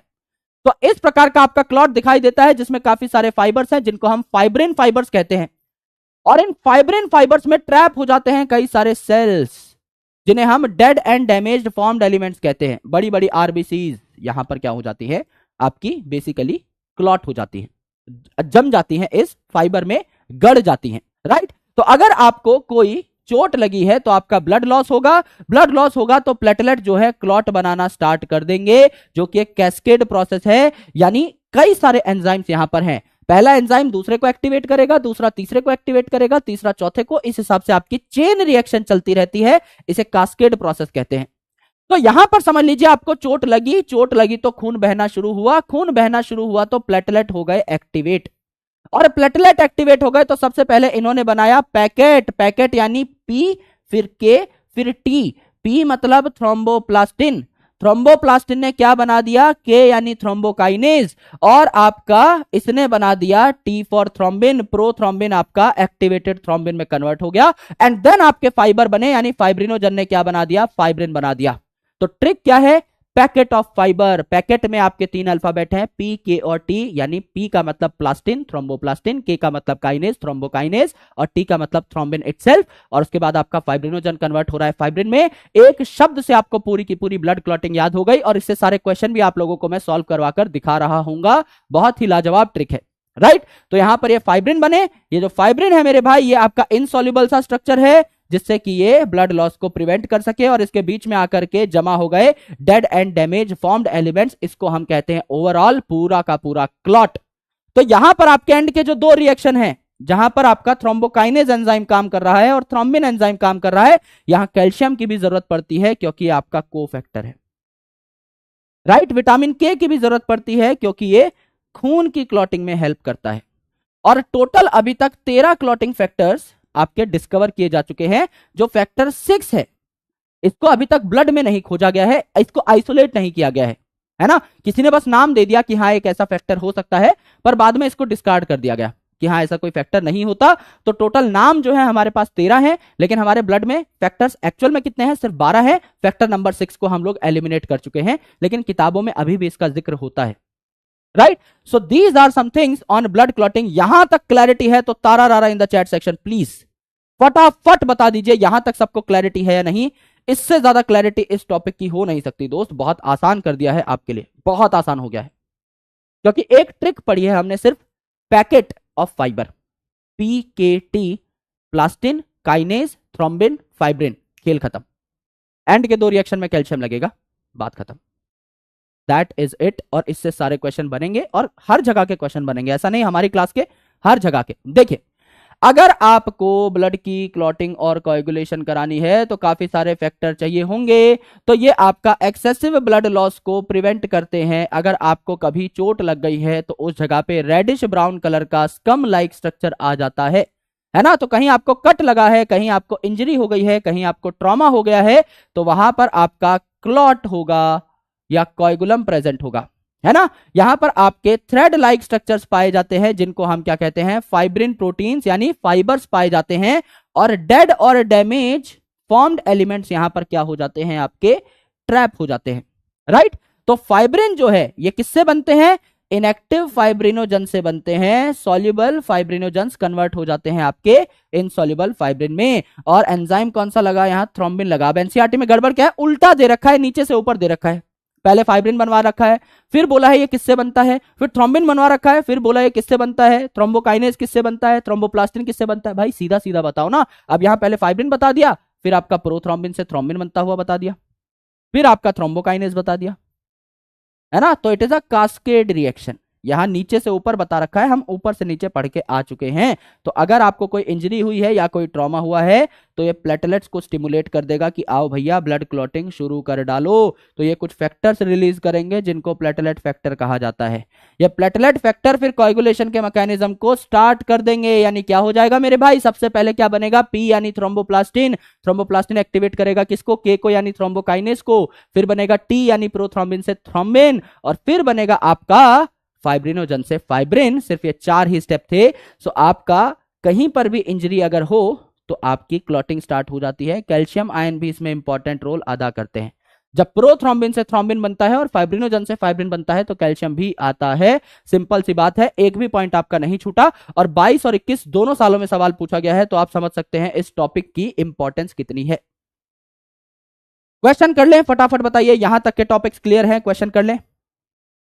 क्या यहां तक जो हमने पढ़ाई की है आज के दिन में, यहां तक के क्वेश्चंस आप सॉल्व करने के लिए तैयार है? इफ यस तो एक बार फटाफट बता डालिए, जिससे कि हम लोग आगे बढ़ सके एंड बहुत कुछ नया सीख सकें। यस, फटाफट बता दीजिए। यहां तक क्लैरिटी है? क्या क्वेश्चन सॉल्व करने के लिए आप सभी लोग तैयार हैं? यस सर तैयार, क्या बात है भाई, शानदार। आइए देखते हैं कि क्या क्वेश्चन है। ओके, इसको समझ लीजिए पहले क्वेश्चन को, फिर मैं आराम से पोल लगाऊंगा। Mark the pair of substances among the following which are essential for coagulation of blood. Coagulation of blood में कौन कौन सी चीजें काम आती हैं, ये आपको बताना है। क्वेश्चन समझ में आ गया? अब आपको जो पढ़ाया है उस हिसाब से इस क्वेश्चन को सॉल्व करना है। बाकी मैं आपको एक्सप्लेनेशन जब दूंगा तो मैं आपको बहुत डिटेल में ये चीज पढ़ाऊंगा। आप आराम से सबसे पहले इस क्वेश्चन को समझ लीजिए and then after we will solve this question with the help of explanation. आराम से इसको हम लोग सॉल्व कर लेंगे। पहला है हेपरिन। हेपरिन क्या है? एंटीकोएगुलेंट है, तो कोएगुलेशन को रोकता है। हमको तो कोएगुलेशन करानी है, हमको तो कोएगुलेशन या क्लॉटिंग करानी है, तो दुश्मन हो गया क्लॉटिंग का। नीचे आप देख रहे हो भैया हेपरिन फिर दिया हुआ है, ऑक्सलेट सिट्रेट, पढ़ाई नहीं है, छोड़ो भाई, है ना। इनिबिशन होती है यहां पर कोएगुलेशन ऑफ ब्लड की। अपन ने क्या पढ़ा है? हमने पढ़ा है कैल्शियम आयन फैक्टर नंबर 4। और platelet factor coagulation of blood को इनिशिएट तो यही करेगा ना, प्लेटलेट ही तो प्लेटलेट फैक्टर बना रही थी। उसके बाद आपका पैकेट बना था, यानी थ्रोम्बोप्लास्टिन, थ्रोम्बोकाइनेज और थ्रोम्बिन उसके बाद बने थे। सबसे पहले प्लेटलेट फैक्टर ने इनिशिएट किया था प्रोसेस को, तो प्लेटलेट फैक्टर तो पहला है, सबसे पहले यही बनेगा। एंड देन आपका कैल्शियम है। तो ultimately these two things are very important. Heparin जो है क्या है? एंटीकोएगुलेंट है, कोएगुलेशन को रोकता है। ऑक्सलेट सिट्रेट क्या करते हैं? कोएगुलेशन को रोकते हैं, इनहिबिट करते हैं आपके इन प्रोसेसेस को। तो आपको यह भी जानने को मिला कि कौन कौन कोएगुलेशन नहीं कराता। तो you can add these things in note कि आपका हेपरिन जो है या ऑक्सलेट सिट्रेट जो है ये क्लॉटिंग को रोकते हैं। ये भी हमको अच्छे तरीके से पता लगा। भूरा Bachchan is the right answer, है ना। क्या बात है यार, 92%, दिल ही जीत लिया। अब दिलजीत दोसांझ जिसमें भी करना है हमको, इसमें भी दिल जीतना है ना। सबसे पहले क्वेश्चन को समझ लीजिए, फिर पोल लगाएंगे, आराम से पोल लगाएंगे, सब तक पोल पहुंचेगा, बच्चा बच्चा अपना वोट दे पाएगा। The flow chart below explain the process of blood clotting and factors involved, identify X and Y. चोट लगी, थ्रोम्बोप्लास्टिन रिलीज हुआ, यानी पी रिलीज हो चुका है। फिर कास्केड रिएक्शन चली, प्रोथ्रोम्बिन से थ्रोम्बिन बनाया, कौन, ये बताना है। और आपका थ्रोम्बिन ने किसको फाइब्रिन में, अरे यार बहुत आसान सवाल है, 30 सेकंड में कर दीजिए फटाफट, फटाफट कर दीजिए, झटपट बताइए भाई। इंजरी हुई तो सबसे पहले थ्रोम्बोप्लास्टिन बना, थ्रोम्बोप्लास्टिन से क्या बन जाएगा? पैकेट। पहले बना थ्रोम्बोप्लास्टिन, पी फॉर प्लास्टिन, फिर बना के फॉर काइनेज, उसके बाद बना आपका प्रोथ्रोम्बिन से थ्रोम्बिन। तो आपका बीच में क्या आ जाएगा? एक्स क्या आ जाएगा? थ्रोम्बोकाइनेज आ जाएगा ना। एंड उसके बाद अगर आप देखें तो थ्रोम्बिन ने किसको किसमें कन्वर्ट कर दिया? फाइब्रिनोजन को फाइब्रिन में कन्वर्ट कर दिया, यानी वाई आपका फाइब्रिनोजन हो गया, है ना। तो वाई फाइब्रिनोजन आपका 2 में है, तो बाकी दोनों एलिमिनेट हो गए, ये दोनों तो आपके एलिमिनेट हो गए। थ्रोम्बोकाइनेज, थ्रोम्बोप्लास्टिन तो बन चुका है पी से, फिर आपका के आएगा, है ना। थ्रोम्बोप्लास्टेज हमने कुछ नहीं पढ़ा, थ्रोम्बोप्लास्टिन पढ़ा था, वो पहले से बना हुआ है, यानी ये भी आपका एलिमिनेट हो जाएगा। उत्तर क्या आ जाएगा? ढूरा बच्चन आ जाएगा। The answer is going to be ढूरा बच्चन, डॉक्टर बच्चन यहां पर आ जाएगा। 83% लोगों ने सही कर दिया है, ए बोला है 9% लोगों ने। थ्रोम्बोप्लास्टेज भाई पैकेट के नाम से एक ही चीज बताई थी मैंने, थ्रोम्बोप्लास्टिन। मैं जानता हूं कंफ्यूजिंग ऑप्शन है, बट इतना भी कंफ्यूजिंग नहीं है। पैकेट बताया था, थ्रोम्बोप्लास्टिन, पी फॉर प्लास्टिन, के फॉर काइनेज, और उसके बाद thrombin himself, and then after fibrin. तो थ्रोम्बोप्लास्टिन तो यहां बन गया है, तो पी से तो कुछ और आएगा नहीं, तो आपका फिर आएगा थ्रोम्बोकाइनेज, फिर थ्रोम्बिन, फिर फाइब्रिन। बात खत्म। अच्छा सवाल था, पर आप लोग बहुत अच्छे तरीके से इसको सॉल्व कर पाए। 85% बहुत अच्छा नंबर है, and we are doing incredibly good, तो ये बहुत अच्छी चीज है। So I am really proud of you. ऐसी तरीके से ही आप आगे सॉल्व करते रहिएगा क्वेश्चन को। प्रोथ्रोम्बिन से थ्रोम्बिन बना, फाइब्रिनोजन से फाइब्रिन बना। एंजाइम्स बताने हैं कौन कौन से लगे, बहुत आसान है, इसमें तो 30 सेकेंड बहुत है, बहुत ज्यादा है, आराम से सॉल्व करिए इसको। आखिरी के 2 रिएक्शन है भैया, एंजाइम कौन से लगे। को फैक्टर नहीं पूछा है तो आपको कैल्शियम का नाम नहीं लेना है। जब पूछें कि एलिमेंट कौन सा लगा, the answer is going to be calcium. जब एंजाइम पूछ लिया है तो सिंपल एंजाइम बताएंगे, आगे बढ़ जाएंगे। एंजाइम कौन सा लगा है मेरे भाई, प्रोथ्रोम्बिन से थ्रोम्बिन। थ्रोम्बिन से पहले क्या बनता है, कास्केड रिएक्शन है, तो जो थ्रोम्बिन से बना, टी से पहले बना वो एंजाइम। तो पहले क्या बना था आपका, प्लास्टिन, प्लास्टिन ने बनाया काइनेज, काइनेज ने बनाया थ्रोम्बिन, तो काइनेज लग जाएगा, ए में काइनेज लग जाएगा, थ्रोम्बोकाइनेज, थ्रोम्बोकाइनेज लग जाएगा। थ्रोम्बोकाइनेज आपका 2 में ही है, थ्रोम्बोकाइनेज, थ्रोम्बोकाइनेज, थ्रोम्बिनेज नहीं। के कहां है, के किधर है भाई, नहीं है, तो ये दोनों तो एलिमिनेट कर डालो। बाद में फाइब्रिनोजन से फाइब्रिन, भाई ये थ्रोम्बिन जो बना है यही तो अगले स्टेप को एक्टिवेट करेगा, तो थ्रोम्बिन हो जाएगा, तो थ्रोम्बिन हो जाएगा जो अभी अभी बना है ताजा ताजा। कास्केड रिएक्शन है ना, जो पिछला रिएक्शन है वो अगले वाले को स्टार्ट करेगा, है ना। तो यहाँ पे थ्रोम्बिनेज नहीं, थ्रोम्बिन जो बन गया है यहीं से तो नाम टीपना था भाई, यही तो अगला रिएक्शन कराएगा। तो आपका थ्रोम्बोकाइनेज और thrombin is going to be the right answer. आपका अपना Bachchan is the right answer. 82% लोगों ने कर दिया है, बी और सी में बराबर का बाड़ा। मेरे भाई, मेरे दोस्त, मेरे जिगर के टुकड़े, अगर यहां पर आपको एक चोट लगी है, चोट लगी है, चोट लगी है, तो सबसे पहले प्लेटलेट के पास सिग्नल गया, बना प्लेटलेट फैक्टर, फिर बना आपका पैकेट यानी पीकेटी, यानी सबसे पहले थ्रोम्बोप्लास्टिन, प्लास्टिन ने क्या बनाया, थ्रोम्बोकाइनेज, काइनेज ने क्या बनाया, प्रोथ्रोम्बिन को थ्रोम्बिन में कन्वर्ट किया, यानी कि आपका थ्रोम्बिन बनाया, एंड इस थ्रोम्बिन ने क्या बना डाला, यही तो अगले रिएक्शन को कराएगा, इसने फाइब्रिनोजन को फाइब्रिन में कन्वर्ट किया। यही तो सवाल था, आपसे पूछा कि थ्रोम्बिन बनाने में कौन सा एंजाइम लगा, पहले वाला थ्रोम्बोकाइनेज, और फाइब्रिन बनाने में कौन सा एंजाइम लगा, ये वाला डायरेक्टली जो बना है, यही तो अगले रिएक्शन को एक्टिवेट करेगा, तो kinase and thrombin, thrombokinase and thrombin. बात समझ में आई। फिर भी आपने अच्छा प्रदर्शन किया है, 82% इज गुड, कोई बुराई नहीं है इसमें, और लेकिन फिर भी हम लोग और अच्छा कर सकते हैं, मुझे आपसे और ज्यादा उम्मीदें हैं, और होनी भी चाहिए, है ना, क्योंकि पढ़ाया हुआ सवाल है। अगर बाहर का होता, थोड़ा कॉम्प्लिकेटेड होता, थोड़ा कॉम्प्लेक्स होता, इधर उधर की चीजें होती, तो मैं सोच भी सकता था कि हाँ यार नहीं आता होगा, कोई बात नहीं, but still 82% is a very good number, है ना, कोई दिक्कत नहीं है। ये तो आसान सवाल है, इसमें तो कुछ है ही नहीं। A reddish brown scum formed at the site of cut or an injury over a period of time is called as clot, scar, coagulum या 1 and 3। भाई ब्लड कोएगुलेशन हो रही है तो आपका क्या हुआ, कोएगुलम कह दिया। ब्लड क्लॉटिंग हो रही है तो क्लॉट कह दिया। क्या डॉक्टर बच्चन हो जाएगा आंसर, हो जाएगा सर, इसमें तो कुछ सोचना ही नहीं है, ये तो बहुत सिंपल बात है। ये तो हमारे आज के लेक्चर का पहला शब्द था, एक फोटो बनी हुई थी, उस फोटो के नीचे मैंने बकायदा लिखवाया था कि this is called as coagulum और this is called as scum, दोनों बातें एज इट इज लिखवा दी थी, तो उसमें तो कोई टेंशन है ही नहीं। The answer is going to be 4, the answer is going to be D, doctor Bachchan, है ना। 74 ए किसने कर दिया भाई, क्लॉट ठीक है, कोएगुलम भी तो करेक्ट है ना। देखो पहली स्लाइड पे चलो भाई, पहली स्लाइड आज की क्या लिखवाया था, क्लॉट स्लैश कोएगुलम। अब इतनी कम मेमोरी थोड़ी है हमारी, और मैंने बताया भी था इसको क्लॉट क्यों बोला, क्योंकि ब्लड क्लॉटिंग हो रही है, इकट्ठा हो रहा है ब्लड, उस इकट्ठा होने को ही तो कोएगुलेशन कहते हैं। भाई जब दूध से दही बनता है तो गाढ़ा होता है ना दूध, दूध पतला है और दही गाढ़ा है, ये तो सबको पता है ना, दूध दही खाया हुआ है ना भाई। दूध दही खाने के लिए हरियाणा का होना जरूरी थोड़ी है, वो गाना बना है वो अलग बात है हरियाणवियों पे, लेकिन बाकी जगह भी तो दूध दही मिलता है। दूध पतला है, दही गाढ़ा है, तो दूध को जब कोएगुलेट करोगे, मिल्क प्रोटीन्स को जब कोएगुलेट करोगे तब दही बनेगा ना। तो कोएगुलेशन मतलब चीजें इकट्ठा हो जाना, तो यहाँ पर सारे के सारे फॉर्म्ड एलिमेंट्स जो कि डेड और डैमेज थे वो एक जगह पर आकर इकट्ठे हो गए ना भाई, दैट इज कोएगुलेशन। तो क्लॉटिंग और कोएगुलेशन दोनों हो रही हैं तो क्लॉट और कोएगुलम दोनों कह देंगे, सिंपल सी बात थी, और पढ़ाई हुई थी इसीलिए मैंने पहले पॉइंट पे लिखवाया था, है ना, क्योंकि बच्चे कंफ्यूज होते हैं, और एनसीईआरटी में भी दोनों बातें कही गई हैं। देखिए यहां भी बोला है कोएगुलेशन या क्लॉटिंग हो रही है, तो आपका क्लॉट और कोएगुलम बोल दिया, तो ऐसा नहीं है एक बार पढ़ा है, 2-3 बार लिखवाई थी भाई सारी की सारी चीजें, राइट। तो ऐसा कंफ्यूज नहीं होना है छोटी मोटी चीजों में। ये तो नहीं हो पाएगा अभी, ये भी नहीं हो पाएगा, ये भी नहीं हो पाएगा। आइए दोस्त अब बात कर लेते हैं लिम्फ बाबू की। लिम्फ बाबू बहुत इंपॉर्टेंट, बहुत जरूरी, अति आवश्यक। लिम्फ बाबू की जय बोल करके शुरू करते हैं लिम्फ बाबू की डिस्कशन।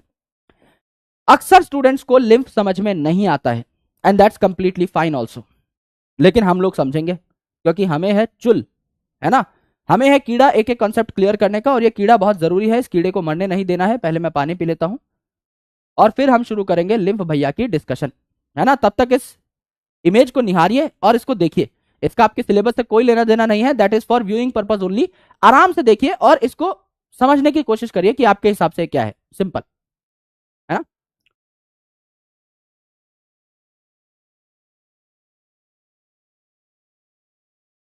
हम्म, गोटिया है। यार गोटिया के पीछे पड़े हो यार तुम, गोटिया एक स्केलेटल है, ये गोटिया थोड़ी है, यहाँ तो लिम्फेटिक सिस्टम दिखाए हुए है।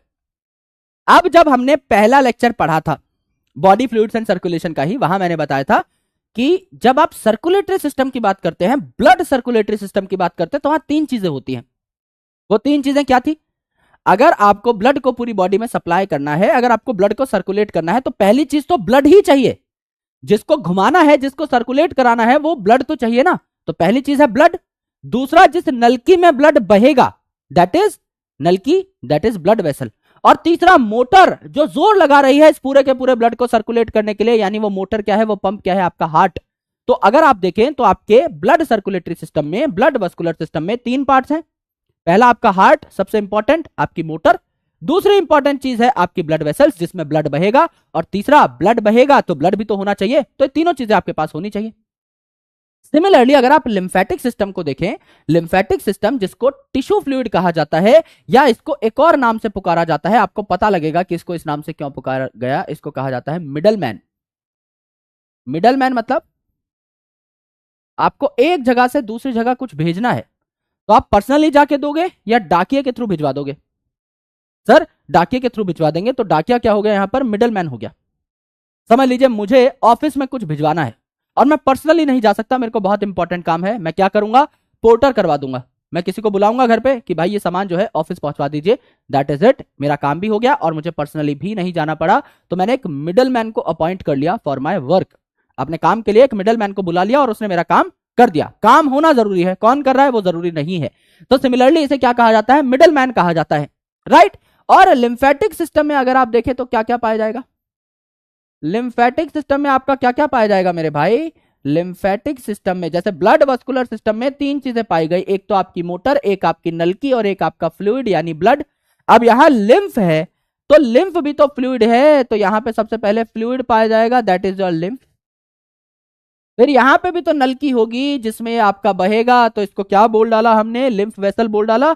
बोल डाला सर, भाई ने बोला बोलने का तो बोलने का, तो अगर मैं बोल रहा हूं तो आप भी बोलेंगे, लिम्फ वेसल है ये, लिम्फ वेसल हो गई। और तीसरा सबसे इंपॉर्टेंट लिम्फ नोड। यहां पर एक खास बात है, हार्ट की इसको जरूरत नहीं पड़ती क्योंकि जो ब्लड है उसी के फ्लो से इसको फ्लो मिल जाता है।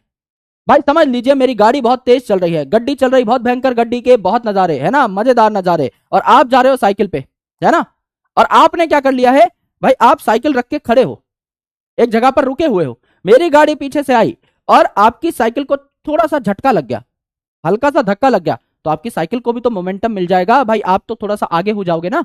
तो सिमिलरली ब्लड जो फ्लो कर रहा है, हार्ट पंप कर रहा है ब्लड को, ब्लड पे प्रेशर आ गया, ब्लड प्रेशर बढ़ गया है हमारा, ब्लड सर्कुलेट कर रहा है, तो ब्लड जो है लिम्फ को भी धक्का दे देता है, बप ऐसे कर देता है, तो लिम्फ जो है दैट विल ऑल्सो फ्लो। तो इसको अलग से किसी हार्ट की जरूरत नहीं है, इसको किसी मोटर या पंप की जरूरत नहीं है, राइट। यहां पर आपका लिम्फ नोड जो है ये एक नई चीज है। लिम्फ नोड में क्या होता है, लिम्फ नोड कहां कहां है उसके लिए डायग्राम मैंने आपको बनाकर दिखाया है, ये आपको समझना है, सिर्फ बनाना नहीं है।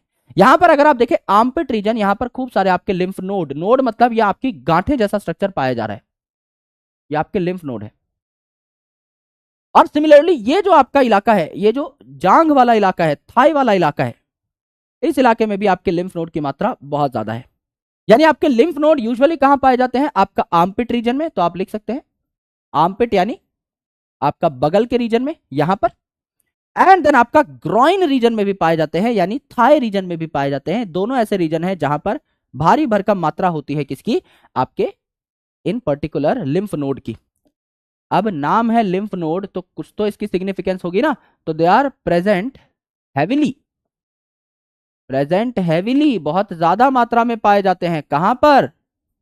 Eight armpits and groin reason.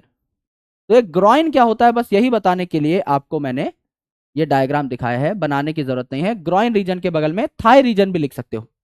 अब ये जो पर्टिकुलर लिम्फ नोड है, इनमें एक शब्द आ रहा है, वो शब्द पकड़ के दिखाइए। सर नोड, नोड का मतलब तो गोल गोल गांठें होती हैं, जो कि हमने बना ली। लिम्फ जो है, it is a type of WBC. एक डब्ल्यूबीसी था जिसमें लिम्फ वर्ड आता है।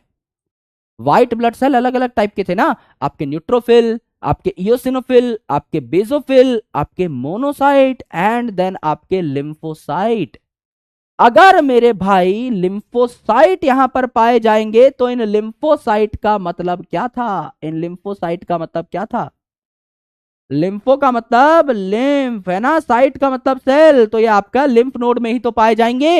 ये जो लिम्फोसाइट है, ये दो टाइप के थे मेरे भाई। मैंने आपको बताया था बी लिम्फोसाइट जो एंटीबॉडी बनाते हैं, एंटीबॉडी कल ही पढ़ा था ना, किसी भी कीटाणु से बचने के लिए एंटीबॉडी बनती है। और टी लिम्फोसाइट जो कि आपके टी सेल्स कहलाते हैं, राइट। तो यहां पर है आपका बी सेल जो कि क्या करेगा? एंटीबॉडी बनाएगा। बी सेल जो एंटीबॉडी बनाता है, राइट। और ये टी सेल है, ये दोनों के दोनों क्या इम्यूनिटी में हेल्प करते हैं? दोनों के दोनों क्या आपकी रक्षा करते हैं? तंदुरुस्ती की रक्षा करता है कौन? आपका लिम्फोसाइट। लिम्फोसाइट है जहां तंदुरुस्ती है वहां, तो क्या ये इम्यूनिटी बढ़ा देंगे आपकी? बिल्कुल इम्यूनिटी बढ़ा देंगे सर। तो लिम्फ का एक काम क्या इम्यूनिटी बढ़ाने में भी है? Yes sir. क्या हमको तंदुरुस्त रखने में भी है? Yes sir. कुछ याद नहीं करना होता बायोलॉजी में, there is nothing to ponder. अगर आप शब्दों को तोड़ना सीख जाते हो और अगर आपके कंसेप्ट स्ट्रांग है, आप फंडामेंटल लेवल से चीजों को बिल्ड करते हो, तो आपको याद रखने की जरूरत नहीं होती है ना। रटना एक बहुत दूर का प्रोसेस है। जब आप समझ सकते हो तो रटना क्यों? मैंने यहां पर एक भी चीज आपको रटवाई नहीं है। मैंने लिम्फ नोड शब्द से नोड का स्ट्रक्चर गोल मटोल बताया, और लिम्फ से मैंने लिम्फोसाइट शब्द को निकाला, और लिम्फोसाइट बी और टी टाइप के थे और दोनों के दोनों इम्यूनिटी प्रदान कर रहे थे, तो बात खत्म। ये तो हमें पहले से पता है ना, इसमें हमने कुछ नया थोड़ी सीखा है। और लिम्फ वेसल क्या है? एक नलकी जिसमें लिम्फ बहेगा। और लिम्फ क्या है? लिम्फ मैंने आपको क्या बताया था? लिम्फ क्या है? एक तरीके से आपका फिल्टर्ड ब्लड है। भाई आपने चाय बनाई, आपने चाय बनाई, नीचे छलनी लगाई और ऊपर से उस चाय को डालना शुरू किया, इस छलनी के आर पार हो गई आपकी लिक्विड चाय, जिसके आपने सुर्रे लगाना शुरू कर दिए। लेकिन मेरे भाई ये जो छलनी है, इसमें कौन कौन पहुंच गया? इसमें पहुंच गई आपकी चाय पत्ती, इसमें पहुंच गई कूटी हुई अदरक, इसमें पहुंच गई आपकी कूटी हुई इलायची, लौंग, सारी चीजें आपकी यहां पर रह गई इस छलनी के ऊपर। क्यों? क्योंकि इन मॉलिक्यूल्स का साइज बड़ा है, छलनी के जो छेद हैं उससे बड़ा साइज था इन पार्टिकल्स का, तो ये ऊपर रह गए और पतली पतली चाय जो आपको सुर सुर करके पीनी थी वो नीचे पहुंच गई। अगर आप ब्लड को एक छालनी से छानते हैं तो नीचे चला जाएगा कौन? फिल्टर जो होकर के सामान नीचे पहुंचेगा, उसमें क्या होगा? वाटर। वाटर को तो कोई नहीं रोक सकता, लिक्विड है तो वाटर पहुंच जाएगा, यानी प्लाज्मा का वाटर पहुंच जाएगा, छोटे मोटे प्रोटीन पहुंच जाएंगे। और डब्ल्यूबीसी जो है, इनका न्यूक्लियस आपने देखा था मल्टीलोब्ड होता है, ऐसा गोल मटोल बड़ा सा न्यूक्लियस नहीं होता कि हर जगह जाके फंस के खड़ा हो जाए। आपके लोब्ड न्यूक्लियस होते हैं ऐसे, एक लोब है, दो लोब है, तीन लोब है, चार लोब है। तो न्यूक्लियस इनका अच्छा खासा बड़ा होता है, पर लोब्ड होता है। क्यों? अब ये जो लोब्ड न्यूक्लियस है, ये अपनी शेप चेंज कर सकता है, ये लंबा हो सकता है न्यूक्लियस, और लंबा होगा तो कहीं से भी निकल जाएगा, है ना। बिल्ली देखिए कहीं से भी निकल जाती है, पतली हो जाती है, लंबी हो जाती है, सुई करके निकल जाती है दो डंडों के बीच में से, है ना। आपके बाकी जानवर फंस जाते हैं। तो सिमिलरली यहां पर मोटा मोटुल्ला न्यूक्लियस नहीं है मेरे भाई, यहां पर लोब्ड न्यूक्लियस होता है, इसीलिए डब्ल्यूबीसी भी लिम्फ का पार्ट हो सकते हैं। आरबीसी जो है उसका न्यूक्लियस तो है नहीं, लेकिन ये सेल बहुत बड़ा है, तो ये फंस जाता है। तो आरबीसी आपकी ऊपर रह जाएगी, बड़े बड़े प्रोटीन्स आपके ऊपर रह जाएंगे, पानी छन के नीचे आ जाएगा, डब्ल्यूबीसी छन के नीचे आ जाएंगे, आयन छन के नीचे आ जाएंगे, ऑक्सीजन, ये सारी चीजें छन के नीचे आ जाएंगी जो बहुत छोटी छोटी है, हार्मोन्स ये आपके छन के नीचे आ जाएंगे, है ना। लाइट वेट प्रोटीन्स होते हैं हार्मोन, स्मॉल प्रोटीन होते हैं, ये सारे छन के नीचे आ जाएंगे। बिल्कुल। तो क्या ये लिम्फ बनाएंगे? बिल्कुल लिम्फ बनाएंगे, यही तो आपका लिम्फ बनाएंगे। तो आपने क्या कर दिया है यहां पर? आप लिम्फ को क्या बोल सकते हैं? आप लिम्फ को बोल सकते हैं फिल्टर्ड ब्लड। आप क्या बोल सकते हैं? Filtered blood. फिल्टर्ड ब्लड, यह आपका खून था, आपने इस खून को पहुंचा दिया है कहां? छन्नी में पहुंचा दिया है, राइट, छन्नी में पहुंचा दिया है। तो ये जो छन्नी है मेरे भाई, इसमें आपका क्या क्या रह गया? इसमें आपके बड़े बड़े पार्टिकल्स रह गए, इसमें आपके बड़े बड़े पार्टिकल्स रह गए, आपके आरबीसी रह गए, और आपके बड़े बड़े प्रोटीन्स रह गए, लार्ज प्रोटीन्स रह गए। और नीचे आपका क्या आ गया, अब आरबीसी ही तो आपका रेड कलर प्रोवाइड करता है ब्लड को, अब आरबीसी ही आपके ऊपर रह गए, तो क्या यहां पर रेड कलर होगा, नीचे नहीं होगा। तो आपका लिम्फ जो है रेड कलर का नहीं होता, आपका पेल कलर का होता है, फीके कलर का होता है, क्योंकि इसमें रेड ब्लड सेल या हीमोग्लोबिन नहीं पाए जा रहे। तो ये आपका फीके कलर का फ्लूइड होगा, जिसको हम लोग क्या कह देते हैं, लिम्फ कह देते हैं, राइट। तो इस लिम्फ में क्या क्या आ गया मेरे भाई, इस लिम्फ में क्या क्या आ गया, खुद बताइए। इस लिम्फ में क्या क्या आ गया, प्लाज्मा आ गया, प्लाज्मा आ गया, है ना। स्मॉल प्रोटीन्स आ गए, स्मॉल प्रोटीन्स आ गए। क्या यहां पर आपके आयंस आ गए, छोटे छोटे आयंस आ गए। ऑक्सीजन वगैरह जो आपको एक्सचेंज कराना है, न्यूट्रिएंट्स वगैरह जो आपको एक्सचेंज कराने हैं, क्या ये आ गए, बिल्कुल आ गए।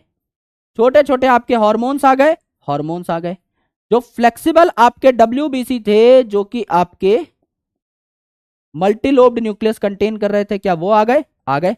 ऊपर क्या रह गया मेरे भाई, आपका आरबीसी रह गया और आपके बड़े बड़े प्रोटीन्स रह गए, बिल्कुल मेरे दोस्त, यहां पर आरबीसी आपका ऊपर रह गया, बड़े बड़े लार्ज प्रोटीन्स आपके ऊपर रह गए। यानी अगर मैं एक छोटी सी बात कह दूं यहां पर, तो क्या वो बात करेक्ट होगी।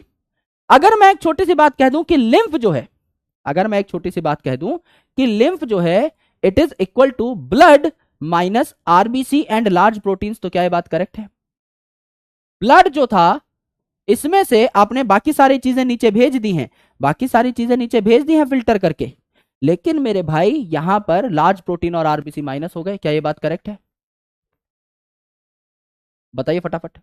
यस सर, लार्ज प्रोटीन जो है ये आपका छलनी को क्रॉस नहीं कर पाए, आरबीसी छलनी को क्रॉस नहीं कर पाए, बाकी सारी चीजें जो क्रॉस कर गई वो लिम्फ का पार्ट बन गई, बात खत्म। तो लिम्फ में क्या क्या है, ब्लड में से आरबीसी आपने हटा दी और आपने लार्ज प्रोटीन हटा दिया, छोटे मोटे प्रोटीन, और ये जो सारी की सारी चीजें थी ये आपके नीचे पहुंच गई। तो ये आपका कैसे कलर का हो जाएगा, पेल कलर का हो जाएगा, फीके कलर का हो जाएगा। क्यों, क्योंकि यहां पर आरबीसी एब्सेंट है। आरबीसी ही तो ब्लड को रेड कलर प्रोवाइड करती है, इसीलिए तो इसको रेड ब्लड सेल बोला। अगर ये आरबीसी ही एब्सेंट है, हेमोग्लोबिन ही एब्सेंट है, तो जाहिर सी बात है इसका कलर लाल हो ही नहीं सकता, तो लिम्फ फीके कलर का है। करेक्ट है, एकदम करेक्ट है सर। यहां तक अगर सब लोग नोट कर लें तो एक बार डन लिख दीजिएगा, फिर मैं आपको बताता हूं कि ये लिम्फ जो है ये हमारी बॉडी में क्या चमत्कार करता है। इसको मिडल मैन क्यों बोला, यह बात अभी तक डिस्कस नहीं हुई है। लिम्फ में क्या क्या होता है, लिम्फ सिस्टम में क्या क्या होता है, ये बातें हमने करी, लेकिन अभी इसको मिडल मैन क्यों बोला, यह बात हमने नहीं करी। तो we will be doing that stuff. हम पहले जानेंगे कि इसको मिडल मैन क्यों बोला, तब जाके मजा आएगा। जो जो लोग एंड लिख रहे हैं please go from the class, कोई दिक्कत नहीं है भाई, मैं वैसे भी तुम्हारा कुछ नहीं उखाड़ सकता, और मुझे यूजुअली उन्हीं स्टूडेंट से ज्यादा मतलब होता है जो पढ़ाई करते हैं, है ना। तो टेंशन नहीं है, आप बाद में आकर के रिकॉर्डेड देख लीजिएगा, पर अभी हमारा 1 घंटा भी नहीं हुआ है। तो अगर आपको बोरियत महसूस हो रही है इतने इंटरेस्टिंग लेक्चर में, तो वैसे भी आप बायोलॉजी के लिए बने नहीं है दोस्त। तो it is very good thing for you to go, आराम से जब दिमाग आपका ठंडा हो, शांत हो, जब आपका पढ़ने का मन करे उस टाइम पे लौटिएगा, और मुझे आपसे कोई गिला शिकवा शिकायत नहीं है, राइट। मैं इन सब चीजों में नहीं पढ़ता हूं, सो डोंट वरी। अगर आपको जाना है तो आप बिंदास जा सकते हैं दोस्त, मेरी तरफ से आपको शुभकामनाएं और बहुत बेस्ट विशेष। पर अगर यहां से जा रहे हो तो कुछ अच्छा करना, अगर मेरी क्लास से कुछ अच्छा कर पाओगे तो बेटर है, तो जाने का फायदा है। अगर सोना ही है या इंस्टाग्राम ही चलाना है तो I think this is the better option. अगर इससे कुछ बहुत महत्वपूर्ण है, कुछ बहुत जरूरी है, तो पक्का जाओ, तो उसमें मैं खुद तुम्हारा साथ दूंगा कि जाओ यार कुछ अच्छा करो, है ना। नो एंड सर, मैं एंड नहीं करूंगा भाई, आज पूरा जितना लेके आया हूं उतना पढ़ाऊंगा। कल ही तुमको भाई हल्के में छोड़ दिया था, आज ऐसा नहीं होगा। अब हम लोगों ने एक ट्रिक पढ़ी थी, है ना सर, लाओ राडो। अगर कोई बोले आपको गिफ्ट देना चाहते हैं भैया, तो हम भी कहेंगे कि भैया महंगा गिफ्ट देना, है ना, गरीब आदमी का थोड़ा भरा हो जाएगा।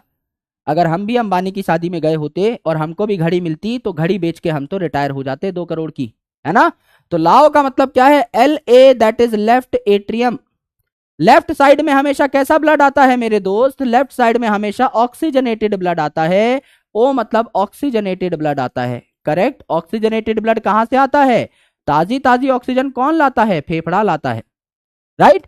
और आपका राइट एट्रियम जो है राइट साइड में हमेशा हार्ट में, इसको तो अब तो हम हार्ट की बात करेंगे, अब तो दिल दियां गल्ला होंगी इस पर्टिकुलर चैप्टर में, तो आपको और अच्छे से समझ में आएगा। राइट साइड में आपका क्या आता है, आपका डीऑक्सीजनेटेड ब्लड आता है। तो आप यहां पर डीऑक्सीजनेटेड ब्लड लेकर के बैठे होते हो।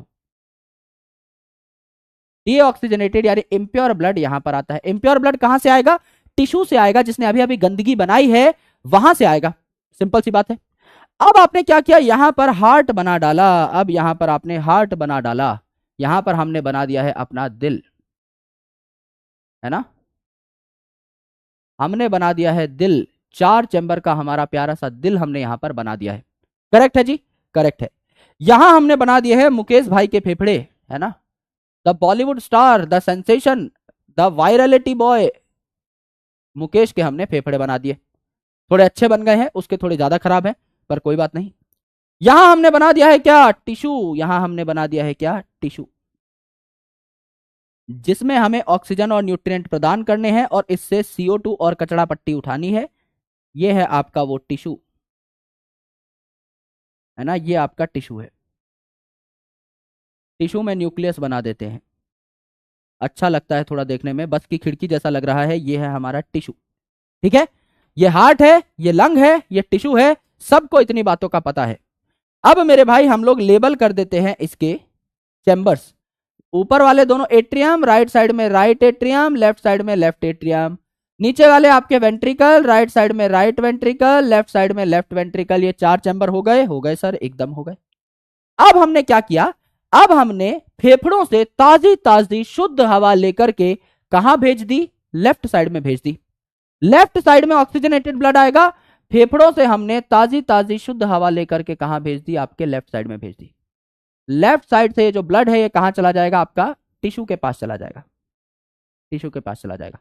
और ये जो आपका ऑक्सीजनेटेड ब्लड कैरी करने वाली वेसल है, ऑक्सीजनेटेड ब्लड कौन कैरी करता है भैया, आपकी आर्टरीज कैरी करती हैं।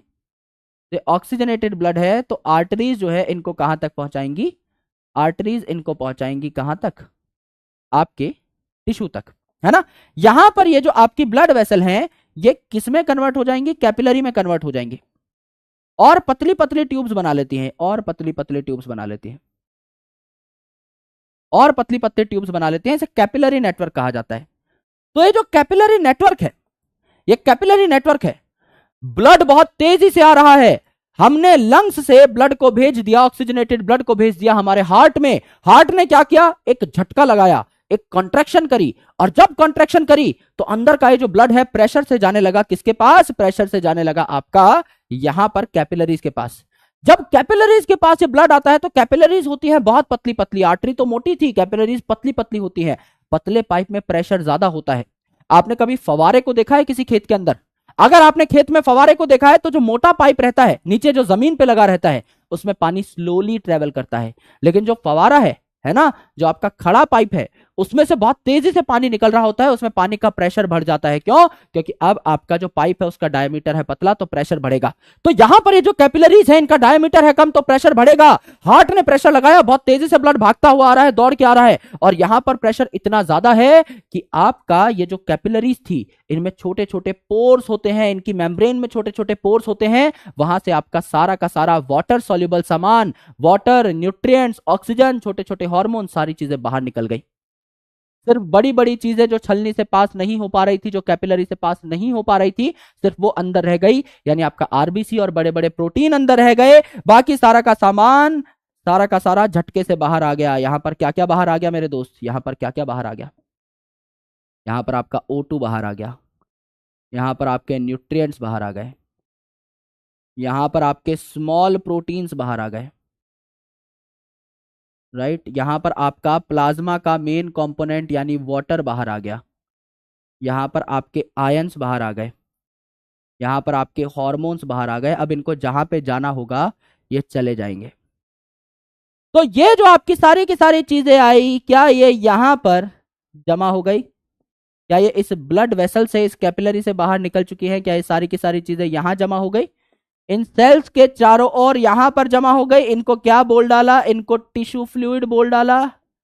यस सर, इसको टिश्यू फ्लूइड बोल डाला। तो आप कल पूछ रहे थे एरिथ्रोब्लास्टोसिस फेटालिस वाले केस में कि सर मदर तो देकर आती है ना न्यूट्रिएंट बच्चे को, मेरे भाई पर्सनली देकर के नहीं आती है, टिश्यू के थ्रू ये सारे के सारे काम होते हैं, इसीलिए इसको मिडल मैन कहा। तो ये जो आपके ऑक्सीजन, न्यूट्रिएंट, आयन है, हॉर्मोन्स हैं, ये सारे के सारे आपके यहाँ टिश्यू के चारों ओर पाए जाने लगे, इसीलिए इसको क्या बोला, टिश्यू फ्लूइड बोला। ठीक है, अब ये सारी जो चीजें हैं इनमें से काम काम की चीजें जो इन टिश्यूज को चाहिए होंगी, ऑक्सीजन चाहिए होंगे, न्यूट्रिएंट चाहिए होंगे, हार्मोन चाहिए होंगे, यहां पर पहुंच जाएंगे। ठीक है। और उसके बाद डीऑक्सीजनेटेड ब्लड जो है, डीऑक्सीजनेटेड ब्लड जो है ये आपका कहां चला जाएगा? Deoxygenated blood right side of the heart में चला जाएगा। Deoxygenated blood right side of the heart में चला जाएगा। और right side of the heart से ये आपका प्योरीफाई होने चला जाएगा। कहां पर प्योरीफाई होने चला जाएगा? आपका यहां पर लंग्स के पास, है ना। Right side of the heart से प्योरीफाई होने चला जाएगा कहां पर? लंग्स के पास।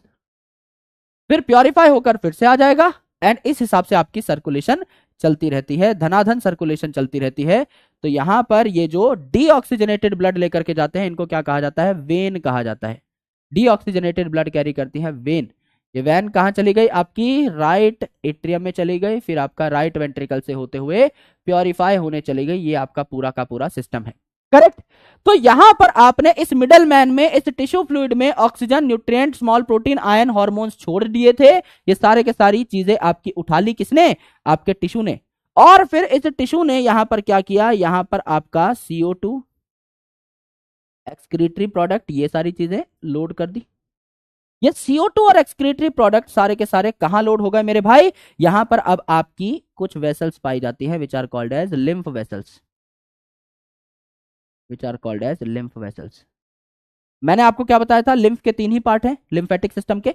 एक तो आपका लिम्फ नोड हो जाएगा, एक तो आपका क्या हो जाएगा? लिम्फ नोड हो जाएगा, जो कि इम्यूनिटी में हेल्प कर रहा है क्योंकि उसमें लिम्फोसाइट्स हैं। फिर आपका मेन लिम्फ हो गया, दैट इज टिश्यू फ्लूइड, ये हरे हरे कलर का। और फिर है आपकी लिम्फ वेसल। ये लिम्फ वेसल आपका कैरी करती है किसको? CO2 को और एक्सक्रीटरी प्रोडक्ट को, और पहुंचा देती है कहां तक? डीऑक्सीजनेटेड ब्लड में लोड कर देती है। तो इसीलिए इसको मिडल मैन बोला ना, कि आपका कैपिलरी जो है ये पर्सनली टिश्यू टिश्यू तक नहीं जा रही, घर घर जाकर के ऑक्सीजन न्यूट्रिएंट्स नहीं पहुंचा रही, इसने बीच में रिलीज कर दिए है सारे के सारे प्रोडक्ट्स। और ये जो फ्लूइड है जो आपका टिश्यू के आसपास भरा हुआ है, इसको क्या कह दिया हम लोगों ने? इसको क्या कह दिया? टिश्यू फ्लूइड कह दिया। मेन पॉइंट आपका ये है, टिश्यू फ्लूइड हमने कह दिया, राइट। और यहां पर ये क्या है? ये टिश्यू है, it is tissue in itself, ये खुद आपका टिश्यू है। ये आपके लंग्स है, ये आपका हार्ट है, आपको अच्छे तरीके से पता है। तो यहां पर ये क्या चीज है भाई? ये है आपकी लिम्फ वेसल्स। अब जब सारा का सारा सामान एक्सचेंज हो चुका है, तो लिम्फ वेसल जो है ये क्या करेंगी? इस डीऑक्सीजनेटेड ब्लड को, यहां पर ये जो मटेरियल है, इस सारे के सारे डीऑक्सीजनेटेड स्टफ को ब्लड के पास पहुंचा देंगी। यानी कहां तक पहुंचा देंगे? आपका वेन के पास पहुंचा देंगे, राइट। और यहां पर ये पूरा का पूरा डीऑक्सीजनेटेड ब्लड जो है हार्ट में चला जाएगा। यानी ना टिश्यू के पास ब्लड ने सीधा जाकर के सामान पहुंचाया, ना टिश्यू ने सीधा जाकर के ब्लड में सामान लोड किया। बीच में क्या आता है? टिश्यू के बीच में क्या आता है? आपका लिम्फ आता है। दैट्स वाई इसको मिडल मैन कहा। अगर कोई आपसे स्पेसिफिकली पूछ ले कि क्या टिश्यू फ्लूइड और लिम्फ एग्जैक्टली सेम है, the answer is no. NCERT में लिखा है कि टिश्यू फ्लूइड और लिम्फ एग्जैक्टली सेम है। मेरे भाई जब ये यहां पे आ चुका है ना लिम्फ टिश्यू के चारों ओर, तो ये आपका क्या है? टिश्यू फ्लूइड है टिश्यू के चारों ओर। जब ये लिम्फ कचड़ा पट्टी लेकर के, CO2 और एक्सक्रीटरी मटेरियल लेकर के लिम्फ वेसल में लोड हो चुका है, तब इसको लिम्फ कहते हैं। तो अगर दोनों में फर्क कोई पूछ ले, कोई बहुत ही जीनियस आदमी हो आपसे फर्क पूछ ले, तो बोलिए जब ये फ्लूइड टिश्यू के चारों ओर पाया जा रहा है तो इसे टिश्यू फ्लूइड कहा, और जब ये वेसल में चला जाता है कचड़ा वचड़ा लेकर के, तो इसे हम लोगों ने क्या कह दिया? हम लोगों ने इसको लिम्फ कह दिया। जब ये लिम्फ वेसल में है तो इसका नाम लिम्फ, जब ये टिश्यू के चारों ओर है तो इसका नाम टिश्यू फ्लूइड। इसीलिए तो नाम टिश्यू फ्लूइड रखा, टिश्यू के चारों ओर है इसलिए तो नाम लिम्फ रखा, क्योंकि लिम्फेटिक वेसल में पाया जा रहा है। तो एक और बार मैं आपको ये सारी चीजें रिवाइज कराऊंगा। तो यहां पर क्या है मेरे भाई? आप अगर बोलो कि टिश्यू फ्लूइड की कंपोजिशन क्या है, तो टिश्यू फ्लूइड की कंपोजिशन वही है जो प्लाज्मा की कंपोजिशन है, बस कुछ एक बड़े प्रोटीन्स मिसिंग है। प्लाज्मा में भी आरबीसी नहीं होती, टिश्यू में भी आरबीसी नहीं है, बस प्लाज्मा के कुछ बड़े प्रोटीन्स यहां पर मिसिंग है। अदर देन दैट अगर आप आयनिक कंसंट्रेशन देखेंगे, इनऑर्गेनिक चीजों की कंसंट्रेशन देखेंगे, तो it is same in tissue fluid and in plasma. तो आप बोल सकते हैं न्यूट्रिएंट और ionic content concentration is same as plasma, is same as plasma. Correct. यहां पर देखिए क्या हुआ, आई होप यहां तक आपको क्लैरिटी होगी, नहीं भी है तो अभी आ जाइए, आराम से मेरी बात को सुनना बस, है ना। इतनी क्लैरिटी आना टिश्यू में बहुत मुश्किल है, आराम से सुनिएगा। ये आपकी पूरी की पूरी बॉडी है, आपकी पूरी की पूरी बॉडी में कहीं कहीं छोटी छोटी गांठें बनी हुई हैं, नोड लाइक गोल मटोल स्ट्रक्चर बने हुए हैं। इन नोड्स को हम क्या कहते हैं? Lymph nodes. क्यों? क्योंकि ये जो लिम्फ नोड्स हैं ये क्या स्टोर करते हैं? ये लिम्फ नोड स्टोर करते हैं लिम्फोसाइट, इसीलिए लिम्फ नोड नाम बोला है। लिम्फोसाइट ये स्टोर करते हैं, यानी बी लिम्फोसाइट यानी B immunity cells and T lymphocyte that is T immunity cells. तो ये आपकी इम्यूनिटी बूस्ट करेंगे, ये आपकी बॉडी में आने वाले घातक ऑर्गेनिज्म से लड़ेंगे, पैथोजन से लड़ेंगे, आपकी रक्षा करेंगे। दूसरी चीज होती है लिम्फ वेसल, जिसमें आपका लिम्फ बहता है, पाइप लाइक स्ट्रक्चर। और तीसरी चीज है लिम्फ इटसेल्फ। लिम्फ क्या है? अगर आपने ब्लड को छान दिया है, अगर आपने ब्लड को एक फिल्टर से गुजार दिया है, तो बड़े बड़े प्रोटीन्स और आरबीसी आपके यहीं रह जाएंगे। बाकी जो भी फिल्टर होकर के नीचे चला गया है सामान, चाहे आपका प्लाज्मा हो, चाहे आपके इनऑर्गेनिक आयंस हो, चाहे आपके एलिमेंट्स हो, चाहे आपका ऑक्सीजन हो, चाहे आपके न्यूट्रिएंट हो, चाहे आपके हार्मोन हो, ये सारी की सारी चीजें लिम्फ में आ जाती हैं। राइट? तो ये पेल कलर का होता है क्योंकि इसमें आरबीसी तो है ही नहीं, आरबीसी तो ऊपर ही रह गई, तो ये पेल कलर का है। और इसमें कई सारा कंटेंट आपका पाया जा रहा है as similar to that of plasma, बस इसमें बड़े प्रोटीन्स एब्सेंट होते हैं, बाकी इसका सारा कंटेंट प्लाज्मा जैसा ही है। राइट? तो ये आपका लिम्फ कहलाता है कि आपने ब्लड में से आरबीसी माइनस कर दी, ये ऊपर रह गई छलनी में, और आपने लार्ज प्रोटीन माइनस कर दिया, ये भी ऊपर रह गए, बचा हुआ सारा content is called as lymph. ये लिम्फेटिक सिस्टम क्या है? मैंने आपको बताया कि आपके हार्ट में राइट साइड में आता है इम्प्योर ब्लड और आपका लेफ्ट साइड में आता है प्योर ब्लड। तो लंग्स से ऑक्सीजनेटेड ब्लड आपका लेफ्ट साइड में आया और ये प्योर ब्लड को लेकर के बॉडी के हर कोने में जाने की कोशिश करेगा। पर ये जो ब्लड है खुद जाकर के ऑक्सीजन और न्यूट्रिएंट सप्लाई नहीं करता। ये आपका छोटी छोटी कैपिलरीज जो है, इनमें प्रेशर बहुत ज्यादा होने के कारण ब्लड आपका बह रहा है, यहां पर बहुत तेजी से बह रहा है। तो जब कैपिलरीज आएंगी, जब पाइप पतला हो जाएगा, तो पीछे से प्रेशर बहुत आ रहा है, तो छोटी मोटी चीजें इन पाइप से बाहर निकल जाएंगी ड्यू टू प्रेशर। कई बार जब प्रेशर बहुत ज्यादा हो जाता है, आप नलकी को दबा देते हैं, तो पीछे से नलकी जो है मोटर से हट जाती है, मोटर झटका मार देता है। सिमिलरली यहां पर भी बहुत ज्यादा प्रेशर आएगा, तो ये जो मटेरियल्स हैं ये इन कैपिलरीज से बाहर निकल जाएंगे और कहां चले जाएंगे? टिश्यूज के आसपास चले जाएंगे। इस मटेरियल को कहा जाता है क्या? Tissue fluid material. तो आपका ये टिश्यू फ्लूइड है, टिश्यू के आसपास। इसमें से ऑक्सीजन, न्यूट्रिएंट, हार्मोन टिश्यू के पास चले गए और CO2 और एक्सक्रीटरी मटेरियल यहां आ गए और लोड हो गए कहां पर? लिम्फ वेसल में। लिम्फ वेसल से आपका ये जो डीऑक्सीजनेटेड मटेरियल है, गंदा मटेरियल है, ये डीऑक्सीजनेटेड ब्लड में चला गया, आपका वेन में चला गया। और मेन वेन यहां पर होगी वेना केवा, जो कि लेकर के जाती है ब्लड राइट एट्रियम में, उसमें भी आपका ये सामान आगे पहुंच जाएगा। यानी अल्टीमेटली आपने ऑक्सीजन और न्यूट्रिएंट टिश्यू को दिए वाया दिस टिश्यू फ्लूइड। आपने CO2 और एक्सक्रीटरी मटेरियल डीऑक्सीजनेटेड ब्लड के पास भेजे वाया दिस टिश्यू फ्लूइड। ना ब्लड पर्सनली टिश्यू के पास आके सामान दे रहा है, ना ब्लड पर्सनली टिश्यू के पास आके सामान ले रहा है। ये यहां तक ही तो थी आपकी ब्लड वेसल। ये जो नीचे सारा का सारा कार्यभार संभाला है, किसने संभाला है? हमारे लिम्फ बाबू ने संभाला है, इसीलिए इसको मिडल मैन कहा जाता है। यहां तक आपका ब्लड आया, आगे इसने डाकिये को सामान ट्रांसफर करने के लिए दे दिया, और यहां पर इस टिश्यू ने भी डाकिये को ही सामान दे दिया कि जाना आप वेन के पास छोड़ देना, इसीलिए इसको मिडल मैन कहा। जब तक ये लिम्फ आपका टिश्यू के आसपास है, इसे बोल दिया टिश्यू फ्लूइड, और जब ये इस लिम्फ वेसल में लोड हो जाता है तो इसे पर्टिकुलरली लिम्फ कह दिया। एनसीईआरटी में दोनों चीजों को सेम ही बोला है, तो हमें कोई प्रॉब्लम नहीं है, लेकिन हाँ देयर इज अ डिफरेंस। यहां तक क्लैरिटी है तो बताओ मेरे भाई, फाड़ के रख दिया ये कॉन्सेप्ट तो हम लोगों ने। Crystal clear? मजेदार? यस सर, बता दो मेरे भाई, यहां तक क्लैरिटी है? सबसे पहले हम लोगों ने आज क्या पढ़ा? ब्लड क्लॉटिंग, उसका रिवीजन लिया, एक्टिव रिकॉल लिया। अब हम लोगों ने पढ़ा यहां पर लिम्फ, इसका भी हम लोगों ने एक्टिव रिकॉल ले लिया है। क्लैरिटी शानदार होनी चाहिए मेरे दोस्त, आधे डॉक्टर हम लोग बन जाएंगे अभी बीच में ही, है ना। In the course of completion of this human physiology आधे डॉक्टर हम लोग बन जाएंगे। एंड देन आफ्टर 12th में अगर मेरा नसीब रहा आपको पढ़ाने का, तो मैं आपको जब ह्यूमन रिप्रोडक्शन पढ़ाऊंगा, जब मैं आप लोगों को ह्यूमन हेल्थ एंड डिजीज पढ़ाऊंगा, तो बाकी बचे खुचे आपके जो कॉन्सेप्ट्स हैं वो भी बहुत अच्छे तरीके से क्लियर हो जाएंगे। राइट? मजेदार यार, बहुत बढ़िया, शानदार, मजा आ गया, बढ़िया बढ़िया बढ़िया बढ़िया बढ़िया। चलिए एनसीईआरटी माता में देख लेते हैं क्या लिखा हुआ है लिम्फ के बारे में, टिश्यू फ्लूइड के बारे में। आइए डिस्कशन कर लेते हैं। तो as the blood passes through the capillary, blood जो है आपका, ब्लड वेसल्स मोटी मोटी हैं, आर्टरीज उनसे आ रहा है टिश्यू के पास, लेकिन कैपिलरी जब पतली पतली हो गई तो प्रेशर बढ़ गया, प्रेशर बढ़ गया तो चीजें फिल्टर होकर के इन टिश्यूज कुछ वाटर जो है along with many small water soluble substances, ions वगैरह जो कि प्लाज्मा में प्रेजेंट थे, हॉर्मोन्स वगैरह ये सारे के सारे क्या आ गए, बाहर आ गए आपकी कैपिलरी से in the spaces between cells and tissue. सिर्फ आपका कौन बाहर बच गया, कौन छन नहीं पाया आपका कैपिलरी से, लार्जर प्रोटीन एंड आपका most of the formed elements. सबसे ज्यादा आपके अबंडेंट फॉर्म्ड एलिमेंट्स कौन से हैं, आरबीसी, तो ये आपके नहीं आ पाए बाहर। बाकी सारी चीजें जो है आपके लार्ज प्रोटीन्स और आरबीसी को छोड़ के यूजुअली बाहर आ गई। तो इसे क्या बोल दिया हमने, इंटरस्टिशियल फ्लूइड बोल दिया। ये भी आप डायग्राम में लिख सकते हो, टिश्यू फ्लूइड या इंटरस्टिशियल फ्लूइड। इंटरस्टिशियल मतलब आसपास का, तो ब्लड वेसल के आसपास ये रिलीज हो गए interstitial fluid. It has same mineral distribution, जो मिनरल्स आपके प्लाज्मा में थे सारे के सारे आपके बाहर आ गए, छोटा साइज था, तो मिनरल डिस्ट्रीब्यूशन जो प्लाज्मा में था वही सेम डिस्ट्रीब्यूशन आपका लिम्फ में भी देखने को मिला। ये जो लिम्फ है ये पर्सनली टिश्यू के पास जाएगा और न्यूट्रिएंट, गैसेस, हार्मोन एक्सचेंज कर देगा, है ना। ये जो लिम्फेटिक सिस्टम है इसमें आपकी लिम्फ वेसल भी पाई जाती हैं।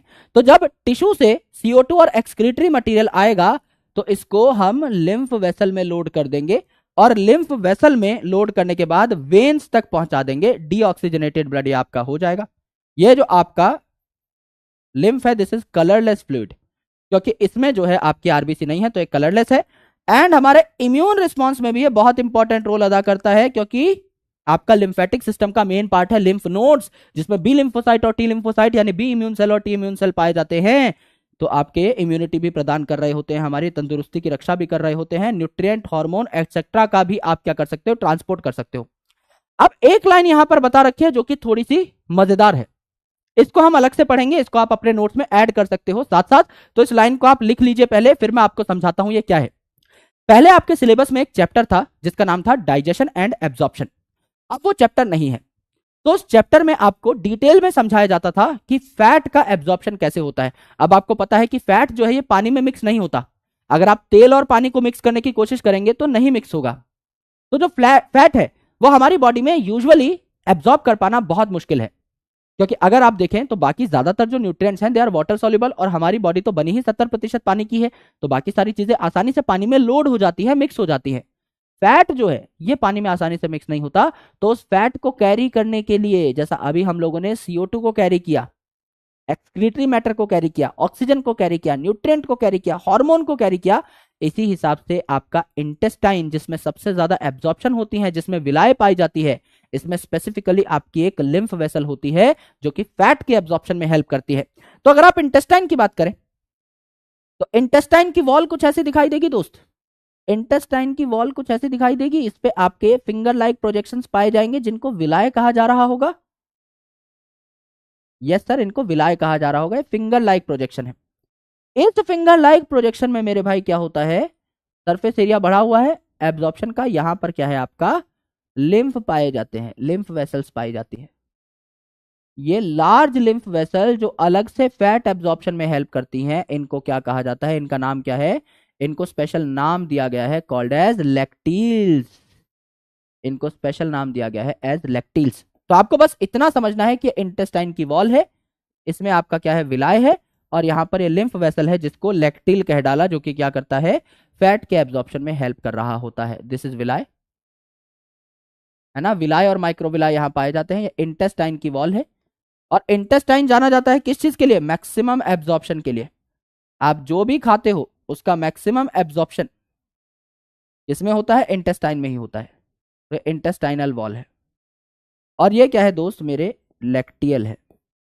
तो लैक्टियल क्या है, it is a special lymph vessel, right, it is a large special lymph vessel, it is a large special lymph vessel for absorption of fat and lipid। Fat भी एक type का lipid ही है, for absorption of fat and lipid. Correct है जी, correct है, यही बात यहां पर लिख रखी है। क्या लिख रखा है देखिए, lymph is also an important carrier for nutrient and hormone। Fat जो है and lipid are absorbed through lymph in the lacteal present in the intestinal villi। Intestine की जो विलाय है इसमें एक लिम्फ वेसल है उसी से आपका फैट भी एब्जॉर्ब होता है। सिर्फ ये बात आपको लिखनी है। अब क्योंकि डाइजेस्टिव सिस्टम आपके सिलेबस का पार्ट नहीं है तो इसको आप बहुत डिटेल में जान नहीं सकते। मैं कोशिश भी करूंगा समझाने की, तो मेरे को उस चैप्टर की बहुत अच्छी खासी गहराइयों में जाना पड़ेगा, तब जाके हम समझ पाएंगे। आपको पता है कि यहाँ पे सरफेस एरिया बढ़ा हुआ है विलाय का, तो ये चीजों को एब्जॉर्ब कर पाती है। तो चीजों को एब्जॉर्ब करके ये जो है कहां पर डाल देगी, आपका फैट वगैरह को लैक्टियल यानी लिम्फ वेसल में डाल देगी, वो आपका इसको कैरी करके ले जाएगा। अलग से हमको फैट को कैरी करना पड़ता है, बिकॉज वाटर सॉल्युबल तो यह है नहीं, बाकियों के साथ नहीं घुला मिला सकते इसको, तो इसको अलग से कैरी करेंगे। यहां तक क्लैरिटी है? एक बार तारा रारा in the chat section please फटाफट बता डालिए, जिससे कि मैं आपको डिस्कस करा सकूं सर्कुलेटरी पाथवेज। छोटा टॉपिक है, मजेदार टॉपिक है, पता भी नहीं चलेगा कब खत्म हो गया, बिकॉज इसके डिस्कशन हम लोग ऑलरेडी कर चुके हैं। In the very first lecture of this chapter only, we have already discussed about different kind of circulatory pathways. We just need to recapitulate that concept. So ultimately हम लोगों को कुछ नया नहीं पढ़ना है, but still NCERT में it is given, आधा पेज है, तो अगर हम पढ़ लेते हैं तो अच्छी बात है हमारे लिए। कल को हमें आधा पेज कम पढ़ना पड़ेगा, है ना, तो लोड कम होगा। अच्छे टॉपिक्स पे हम ज्यादा फोकस कर पाएंगे, डबल सर्कुलेशन पे ज्यादा फोकस कर पाएंगे, ईसीजी पे ज्यादा फोकस कर पाएंगे, आपका ब्लड सर्कुलेशन, जब हार्ट का हम लोग स्ट्रक्चर पढ़ेंगे उस पर ज्यादा फोकस कर पाएंगे। दीज थिंग्स रिक्वायर फोकस, यहां ज्यादा टाइम देना जरूरी है। ये तो चुटुर पुटुर टॉपिक्स हैं, इनको बहुत जल्दी उड़ा दिया जाए तो भी इट्स फाइन। क्वेश्चंस एंड में कराएंगे, एक बार अभी थोड़ा ये कंप्लीट कर ले हम लोग। छोटा टॉपिक है, it will be completed in with in 20 to 30 minutes, उसके बाद हम आपको कराएंगे क्वेश्चंस।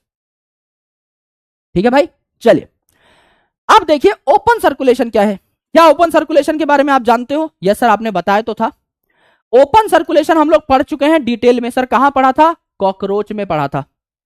ओपन सर्कुलेशन मतलब एक ऐसा सर्कुलेटरी सिस्टम जहां ब्लड ओपनली बहता है। एक पानी की नलकी है, उसको खेत में छोड़ दिया, पानी कहीं भी जा रहा है, कोई रेगुलेशन नहीं है, that is open circulatory system. Blood जो है बॉडी कैविटीज में ओपनली बहता है, ब्लड साइनसेस में बहता है। साइनसेस मतलब ओपन बॉडी कैविटीज में बह रहा है। हमने कॉकरोच में बकायदा बात की थी कि कॉकरोच की बॉडी कैविटी को हम क्या कहते हैं? हेमोसील। और उस हेमोसील में हेमोलिम्फ बहता रहता है, सारे के सारे टिश्यूज, सारे के सारे सेल्स ब्लड में भीग जाते हैं। तो खुला खुला बह रहा है अगर ब्लड, आपकी कोई कैपिलरीज नहीं है, तो कहीं भी ब्लड चला जाएगा ना, तो सारे के सारे टिश्यूज भीग जाते हैं आपके ब्लड में। तो ओपन सर्कुलेशन क्या कहलाती है? ओपन सर्कुलेशन का पहला पॉइंट क्या है? इसके नाम से ही पता लगा लेंगे कि blood flows openly in free spaces।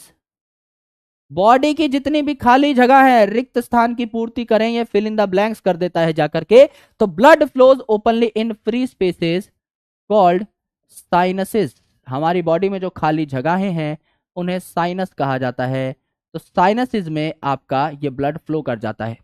और ये ब्लड ओपनली क्यों फ्लो करता है? क्योंकि कैपिलरीज एब्सेंट है। ये जो पतली पतली आपकी ब्लड कैपिलरीज है, ये कैपिलरीज आपकी एब्सेंट होती हैं, इसीलिए आपका ओपनली फ्लो कर सकता है।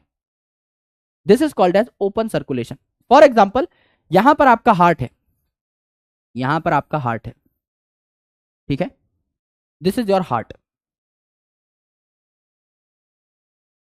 इस हार्ट ने ब्लड पंप कर डाला है, इस हार्ट ने ब्लड पंप कर डाला है। कहां? टिश्यूज की तरफ।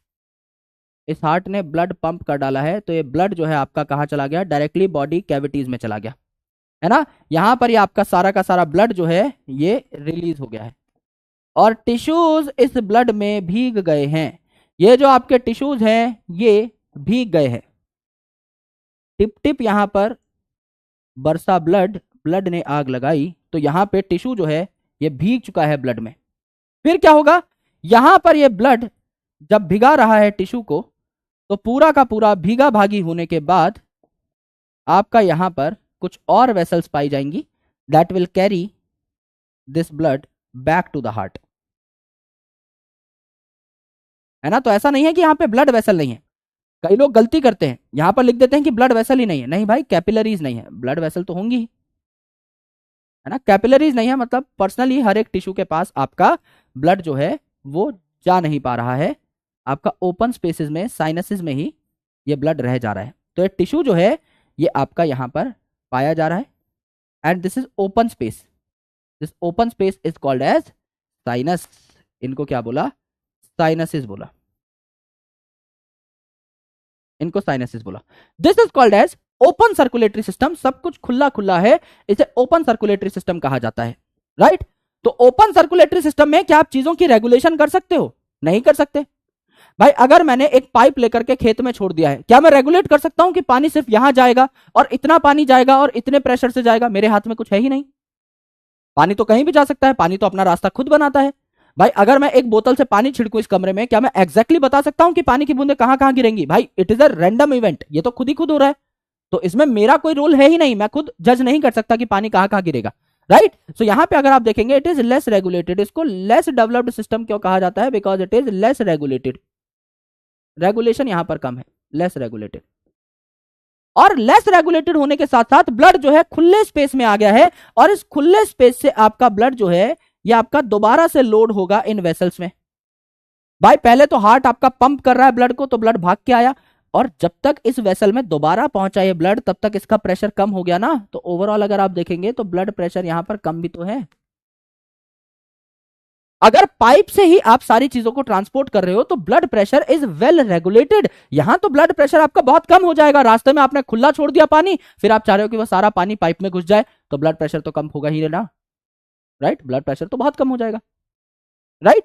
तो ये दिक्कत यहां पर है, that's why it is called as open circulation. Closed circulation की बात करो, सारी चीजें उल्टी करके लिख दो यहां पर। उल्टी करके मतलब पर्सनली उल्टी मत करने लग जाना मेरे भाई, उल्टी करके लिख दो, मतलब ब्लड जो है it flows in well defined blood vessels. Blood flows in vessels, यहां पर आपका आर्टरीज एंड वेन्स पाई जाएंगी, एंड साथ में क्या पाई जाएंगी? पतली पतली कैपिलरीज। तो आप क्या कहेंगे यहां पर? कैपिलरीज प्रेजेंट है। आप क्या कह डालेंगे यहां पर कि कैपिलरी प्रेजेंट है गुरुजी? हाँ मेरे भाई कैपिलरीज प्रेजेंट है। कैपिलरी अगर प्रेजेंट है तो वेल रेगुलेटेड सिस्टम है। यस सर, हार्ट ब्लड को पंप करता है, सारी की सारी चीजें वेल रेगुलेटेड है, और आपका बीपी भी यहां पर बेटर होता है, आप उसका रेगुलेशन कर सकते हो, वेल रेगुलेशन कर सकते हो। आपकी बॉडी में अगर बीपी ज्यादा हो जाता है तो उसको कम करने के लिए भी जुगाड़ है, और हमारे पास उसे बढ़ाने के लिए भी जुगाड़ है, लेकिन इससे प्रेशर ज्यादा ही रहेगा क्योंकि अल्टीमेटली आप ब्लड वेसल्स के सहारे चीजों को ट्रांसपोर्ट कर रहे हो। तो यहां पर क्या हुआ? यहां पर है आपका हार्ट, यहां पर है आपका हार्ट, यहां पर है आपका दिल, और ये जो हार्ट है ये आपका ब्लड पहुंचा रहा है कहां? टिश्यूज के पास। ये आपका ब्लड पहुंचा रहा है टिश्यूज के पास, right. So this is your tissue. अगर आप देखें तो ये जो आपका हार्ट है इसने ऑक्सीजनेटेड ब्लड अगर पंप कर दिया है टिश्यू के पास, तो यहां पर कैपिलरीज का नेटवर्क है, पतली पतली कैपिलरीज का। ऑक्सीजन और CO2 टिश्यू, ऑक्सीजन और न्यूट्रिएंट्स आपका चले गए टिश्यू के पास, और CO2 और एक्सक्रीटरी मटेरियल लोड हो गए टिश्यू से कहां पर? आपका यहां पर in the deoxygenated blood, and ultimately it went back to heart. This is closed circulatory system. यहां पर इस कैपिलरी से निकल करके ऑक्सीजन और न्यूट्रिएंट अंदर, CO2 और एक्सक्रीटरी मैटर बाहर वाया लिम्फ, ये आपका कहलाएगा क्लोज्ड सर्कुलेशन। मोस्ट इंपॉर्टेंट चीज जो है यहां पर वो है मेरे दोस्त एग्जाम्पल्स, और ये एग्जाम्पल्स आपको काम आ रहे होंगे कहां पर? एनिमल किंगडम में भी। तो यहां पर हम एग्जाम्पल्स लिख लेते हैं।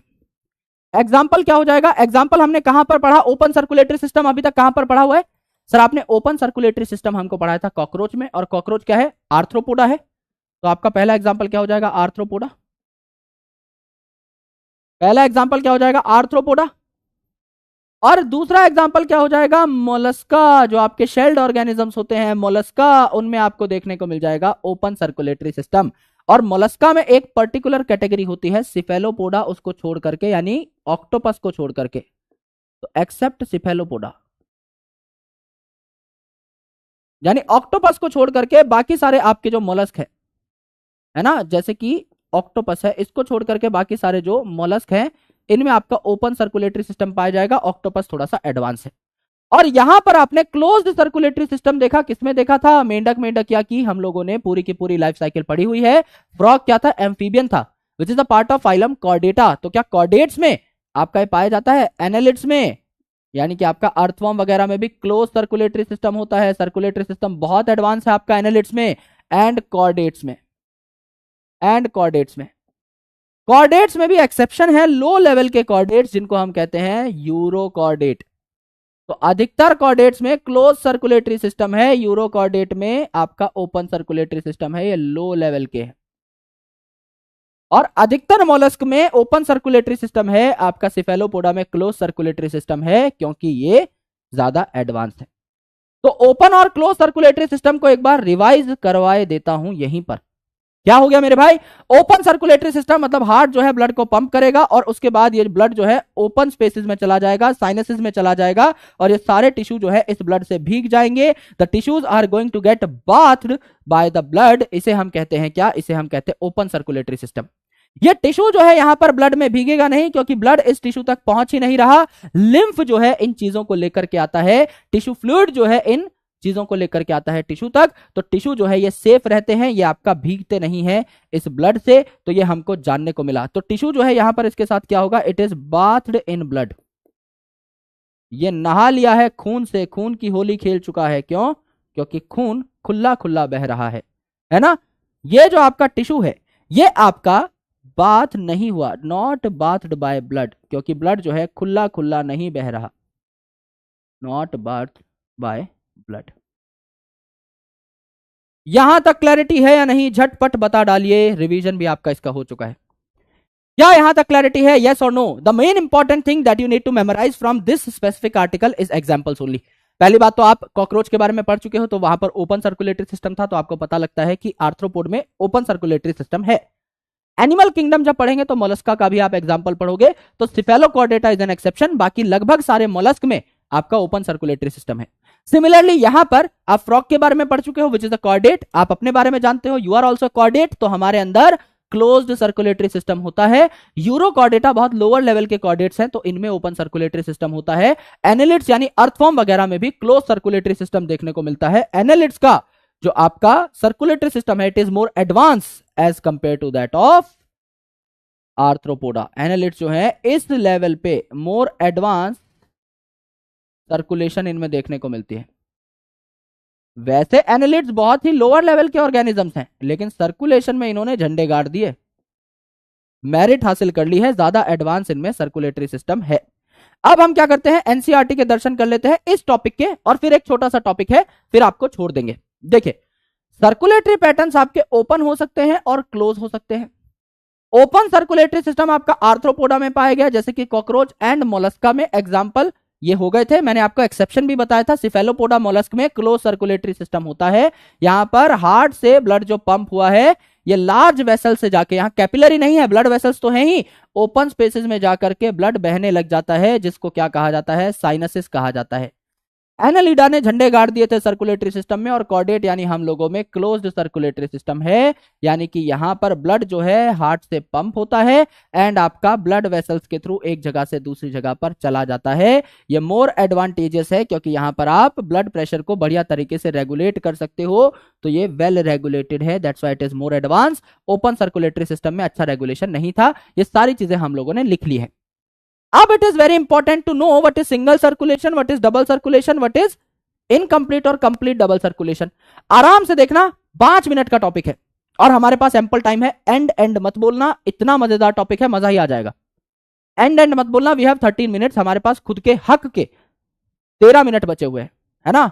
तो साडा हक ऐते रख, वैसे मैं मांगता नहीं हूं, पर आज मेरे को ये 12-13 मिनट चाहिए, बिकॉज ये टॉपिक अगर कल पढ़ेंगे तो ओपन क्लोज सर्कुलेशन दोबारा से पढ़ाना पड़ेगा। कल मैं चाहता हूं हम स्ट्रक्चर ऑफ हार्ट पे सीधा जंप कर रहे हो, हार्ट की एक एक चीज को समझ रहे हो, दिल दियां गल्ला करेंगे फिर नाल नाल बह के, है ना। अभी यहां पर क्या करते हैं, सिंगल सर्कुलेशन की बातें कर लेते हैं। तो दुनिया में बहुत से अलग अलग प्रकार के प्राणी हैं। अगर आप कॉर्डेट की ही बात करें तो 5 अलग अलग टाइप के कॉर्डेट है, जिनको कहा जाता है परम। परम मतलब पी फॉर पाइसिस यानी फिशेज। ए का मतलब एम्फीबियन, जो फिशेज से थोड़े ज्यादा एडवांस है। आर का मतलब रेप्टाइल, जो एम्फीबियन से थोड़े ज्यादा एडवांस है।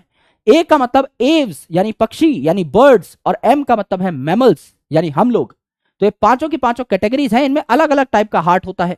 जैसे अगर आप बात करें सिंगल सर्कुलेशन की, तो बर्ड्स जो है इनमें हार्ट कैसा होता है मेरे भाई, 2 चैम्बर का हार्ट होता है। हमारे अंदर 4 चैम्बर का हार्ट है ना, यहां 2 चैम्बर का हार्ट है, एक एट्रिया और एक वेंट्रिकल, एक एट्रिया और एक वेंट्रिकल, है ना। तो यहां पर सबसे पहले पाइसिस यानी बर्ड्स आई। उसके बाद अगर आप देखोगे तो इनकम्प्लीट डबल यानी बर्ड्स के बाद क्या है, एम्फीबियन और रेप्टाइल। तो एम्फीबियन जैसे कि फ्रॉग का हार्ट हम लोग देख चुके हैं, 3 चैम्बर का, 2 एट्रिया और एक वेंट्रिकल था उसमें। तो एम्फीबियन और रेप्टाइल की अगर आप बात करते हैं तो इसमें 3 चैम्बर्ड का हार्ट है, 3 चैम्बर यहां पर देखने को मिलते हैं। और ये 3 चैम्बर जो है इसमें ऊपर वाले 2 थे एट्रिया और नीचे एक ही आपका वेंट्रिकल था। तो ये आपके 3 चैम्बर हो गए। और यहां पर एक्सेप्शन क्या है, यहां पर एक्सेप्शन है क्रोकोडाइल, जो मगर है।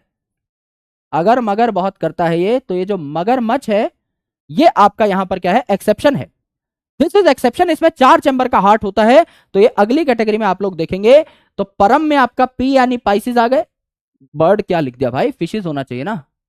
एक सेकंड भैया, बोला कुछ और लिख दिया कुछ और। पाइसिस यानी फिशेस, है ना, बोला सही लिखा गलत, माफी चाहता हूं, मुझको राणा जी माफ करना। उसके बाद राणा जी में और रेप्टाइल में 3 चैम्बर का हार्ट। और आपका एव्स और मैमल, एव्स यानी बर्ड्स एंड मैमल्स, इनमें क्या हो जाएगा, आप और हाई लेवल के हैं तो आपका 4 चैम्बर का हार्ट हो जाएगा, 4 चैम्बर, है ना, 4 चैम्बर्स हो जाएंगे, 2 atria 2 ventricle, 2 atria 2 ventricle, correct. और यहां पर इनके साथ क्या आ जाएगा, एक एक्सेप्शनल ऑर्गेनिज्म आ जाएगा जिसको क्या कह दिया, क्रोकोडाइल कह दिया। क्योंकि है तो रेप्टाइल लेकिन इसमें 4 चैम्बर का हार्ट है, तो ये बड़े लोगों में उठता बैठता है, इसकी पहुंच बहुत ज्यादा है, तो बड़े लोगों में इसका उठना बैठना है। ठीक है। सिंगल सर्कुलेशन मतलब, सिंगल सर्कुलेशन मतलब नाम से चीजों को डिकोड करने की कोशिश किया कीजिए। सिंगल सर्कुलेशन मतलब हार्ट में ब्लड सिर्फ एक बार आएगा, हार्ट में ब्लड सिर्फ एक बार आएगा। Blood will enter heart, blood will enter heart only once. एक बार अगर ब्लड हार्ट में आ रहा है तो उसको सिंगल सर्कुलेशन कहेंगे। यहां पर इनकंप्लीट डबल सर्कुलेशन है लेकिन है तो डबल ही, तो आप क्या कहेंगे, heart will get blood twice. Heart में ब्लड 2 बार आएगा, heart will get blood twice, 2 बार यहां पर हृदय में खून आएगा, ब्लड का, रक्त का प्रवाह 2 बार होगा। यहां पर भी कंप्लीट डबल सर्कुलेशन है, नाम है तो डबल ही, तो heart will get blood twice, will get blood twice. Correct है, करेक्ट है मेरे भाई, इसमें कोई भी दिक्कत कोई परेशानी नहीं होनी चाहिए हमको। अब देखिए क्या हुआ, फिशेस कहां रहती हैं, मछली जल की रानी है, जीवन इसका पानी है, पानी में रहती है, तो पानी में क्या होंगी इसके पास रेस्पिरेशन के लिए, गिल्स होंगी, गिल्स होंगी। यहां पर इसके पास गिल्स होंगी, क्या करने के लिए, ऑक्सीजनेटेड ब्लड को लेने के लिए। यहां पर क्या होंगी, गिल्स होंगी। यहां पर आपका ब्लड ऑक्सीजनेट होगा, ऑक्सीजनेट होगा तो ये ऑक्सीजनेटेड ब्लड कहां पर चला जाएगा, टिश्यूज के पास चला जाएगा। सर ये जो ब्लड है कहां पर चला जाएगा, टिश्यूज के पास चला जाएगा। ऑक्सीजनेटेड ब्लड क्या हमको टिश्यूज में देना होता है, हाँ भैया टिश्यूज में देना होता है। क्या यहां पर हम टिश्यू को ये ब्लड दे डालेंगे, दे डालेंगे सर, आप कह रहे हो तो दे देंगे, वैसे हम देते नहीं है, बहुत अच्छी बात है दोस्त। अब यहां पर क्या हुआ, ये जो टिश्यू है ये आपका CO2 और एक्सक्रीटरी मैटर लोड कर देगा इस ब्लड में, बिल्कुल लोड कर देगा। तो ये जो आपका डीऑक्सीजनेटेड ब्लड है ये कहां चला जाएगा, ये आपका हार्ट में चला जाएगा। आपका हार्ट जो है इसमें 2 चैम्बर है, तो ये आपका हार्ट में चला जाएगा, ये आपके 2 चैम्बर का हार्ट है। सबसे पहले आपके एट्रिया में चला जाएगा, एक ही एट्रिया है, एक ही वेंट्रिकल है, सबसे पहले चला जाएगा एट्रिया में, फिर चला जाएगा वेंट्रिकल में। तो यहां से आपका ऑक्सीजनेटेड ब्लड जो है गिल्स से आया और बॉडी में चला गया, टिश्यूज में चला गया। यहाँ पे ऑक्सीजन वगैरह लोड कर दिए, न्यूट्रिएंट लोड कर दिए, टिश्यू ने यहाँ पर CO2 और एक्सक्रीटरी वेस्ट दे दिया। तो यहाँ पर आपका एट्रियम में आया ब्लड, फिर वेंट्रिकल में, तो उल्टा बन गया है हार्ट, पर कोई बात नहीं, हम लोगों ने यहाँ पर चीजें समझ ली है। तो हार्ट में ब्लड एक ही बार आया और वहां से चला गया, फिर एक ही बार आया वहां से चला गया। एक सर्कुलेशन में एक ही बार हार्ट में ब्लड आ रहा है, तो क्या सिंगल सर्कुलेशन है, एकदम सिंगल सर्कुलेशन है सर, राइट। और यहां पर ऑक्सीजनेटेड ब्लड गिल्स से आपका जा रहा है बॉडी में और डीऑक्सीजनेटेड ब्लड आ रहा है हार्ट में, है ना। तो आपका आर्टरी जो है ये कैरी करेगी ऑक्सीजनेटेड ब्लड और इसको पहुंचा देगी टिश्यू तक, और वेन्स जो है ये कैरी करेंगी डीऑक्सीजनेटेड ब्लड और इसको पहुंचा देंगी हार्ट तक। तो मेरे भाई यहां पर सिर्फ और सिर्फ वेन्स ही एंटर कर रही है ना हार्ट में, हार्ट में सिर्फ और सिर्फ वेन्स ही एंटर कर रही हैं, सिर्फ डीऑक्सीजनेटेड ब्लड हार्ट में आ रहा है। तो इस प्रकार के हार्ट को क्या कहा जाता है, जिसमें सिर्फ वेन सेंटर करती हैं, इसको वीनस हार्ट कहा जाता है। ये आपका डीऑक्सीजनेटेड ब्लड कैरी करता है, इसको वीनस हार्ट कहा जाता है। ऑक्सीजनेटेड ब्लड बाकी सारे टिश्यूज में जा रहा है। यहां देखिए मेरे भाई दूसरी इंपॉर्टेंट चीज, यहां हमने मेंढक बाबू का, मेंढक राजा का हार्ट बनाया था, मेंढक राजा का हार्ट फिर बना लेते हैं, मेंढक राजा का हार्ट फिर बना लेते हैं। ये ऊपर आपके 2 एट्रियम थे और नीचे एक वेंट्रिकल था, ठीक है। तो ऊपर आपका है राइट एट्रियम, ऊपर है आपका लेफ्ट एट्रियम और नीचे है आपका वेंट्रिकल। ये मेंढक बाबू का हार्ट था, मेंढक बाबू का हार्ट था। तो यहां पर ये अलग अलग प्रकार से क्या कर सकता है, आपका रेस्पिरेशन कर सकता है। यहां पर ये लंग्स से भी रेस्पायर कर सकता है, बक्कोफेरेंजियल भी कर सकता है, स्किन से भी कर सकता है। मेंढक तो आपका कहीं से भी ले रहा था ना आपका ऑक्सीजन, तो यहां पर हम लंग्स की बात कर लेते हैं। रेप्टाइल में भी आपका यूजुअली लंग्स से ही होता है, तो हम तीनों चीज ना लिख करके एक लिख लेते हैं, भैया ये आपके लंग्स है, इससे आपका ब्लड आ रहा है। और कहां जा रहा है ये ब्लड, आपका टिश्यूज में जा रहा है। कहां जा रहा है ये ब्लड, आपका टिश्यूज में जा रहा है, राइट। तो यहां पर आपने क्या कर डाला, यहां पर आपने लंग्स से ऑक्सीजनेटेड ब्लड लिया, है ना। यहां पर आपने लंग्स से ऑक्सीजनेटेड ब्लड लिया और कहां डाल दिया, आपका एट्रियम में डाल दिया, है ना।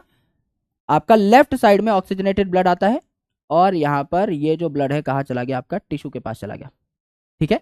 और यहां से जो आपका ब्लड है ये राइट साइड में आ गया एंड यहां से आपका वेंट्रिकल से होता हुआ प्योरीफाई होने चला गया, प्योरीफाई होने चला गया।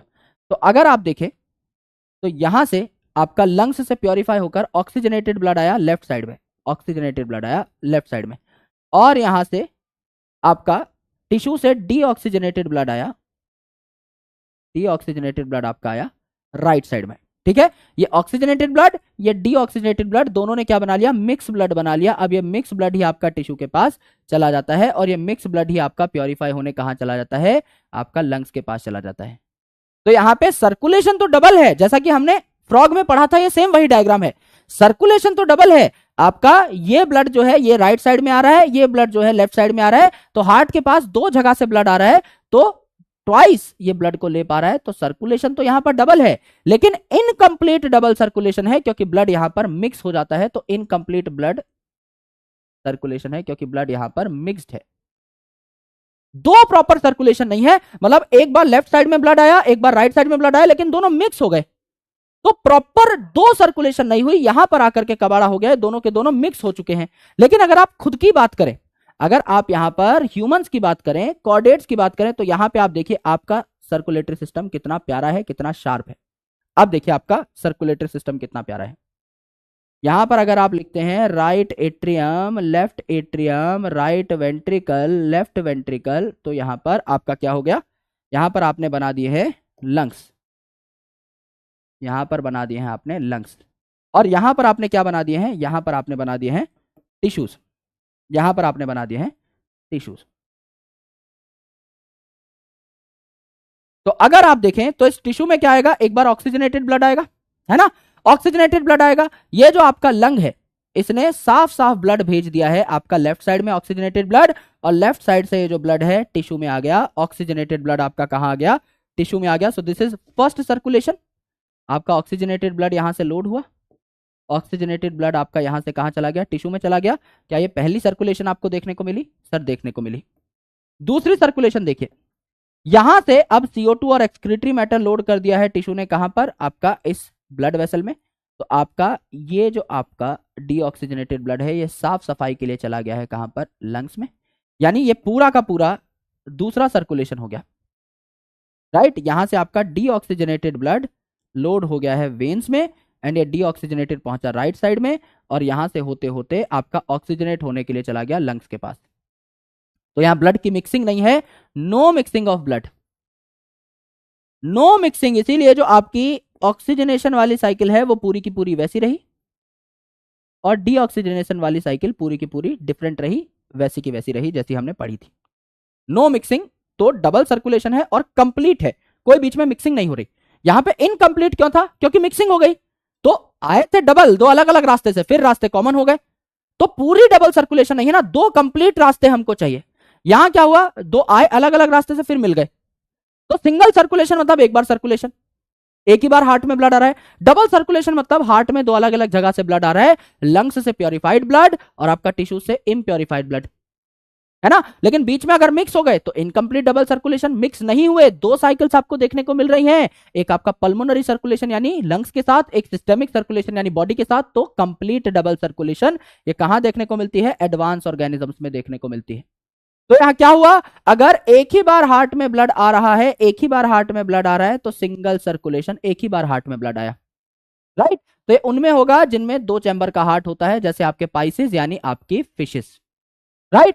यहां डबल सर्कुलेशन है, एक बार आपका टिश्यू से ब्लड आया इस पार्ट में, लंग से ब्लड आया इस पार्ट में, तो डबल सर्कुलेशन है। लेकिन यहां आकर मिक्स हो गया तो इनकम्प्लीट डबल सर्कुलेशन है। तो हार्ट में ब्लड दो बार आया तो नाम के आगे डबल तो लग गया, लेकिन इनकम्प्लीट है, बीच में गड़बड़ी हो गई थी। एंड यहां पर आपका हार्ट में ब्लड दो जगह से आया, एक बार आपका टिश्यू से आया, एक बार आपका लंग से आया, लेकिन यहां पर कोई मिक्सिंग नहीं हुई, प्रॉपर दो सर्कुलेशन भी देखने को मिली। तो अल्टीमेटली यहां पर कंप्लीट डबल सर्कुलेशन है, कोई मिक्सिंग नहीं है। This is called as complete double circulation. परम से आप याद कर सकते हो कि क्या हुआ यहां पर। सबसे पहले सबसे लोअर लेवल के जो कॉर्डेट्स हैं, मछलियां, उनमें दो चैम्बर का हार्ट है। आपका एम्फीबियन और रेप्टाइल में तीन चैम्बर का हार्ट है, एक्सेप्ट क्रोकोडाइल। क्रोकोडाइल में और एप्स और मैमल्स में यानी पक्षियों में और मैमल्स में चार चैम्बर का हार्ट है। तो ये तीनों केसेस आपको देखने को मिले। एकदम प्रॉपर टाइम पे खत्म हो गया है, एग्जैक्टली 8 बज रहे हैं, मैंने एक भी मिनट एक्स्ट्रा नहीं ली है। यहां तक क्लैरिटी आई तो फाड़ डालो एक बार चैट सेक्शन को। All vertebrates possess a muscular heart. Heart किसका बनता है? मसल का बनता है ना, है ना, आपका मसल का बनता है, कार्डियक मसल का बनता है। तो फिशेस जो हैं इनमें दो चैम्बर का हार्ट है, एक एट्रियम एक वेंट्रिकल। आपका एम्फीबियन और रेप्टाइल्स जो है एक्सेप्ट क्रोकोडाइल, इनमें तीन चैम्बर का हार्ट है, दो एट्रियम और एक वेंट्रिकल। और आपका क्रोकोडाइल जो कि एक्सेप्शन था, एंड एव्स एंड मैमल यानी बर्ड्स एंड मैमल, इनमें चार चैम्बर का हार्ट है, आपका दो एट्रियम और दो वेंट्रिकल।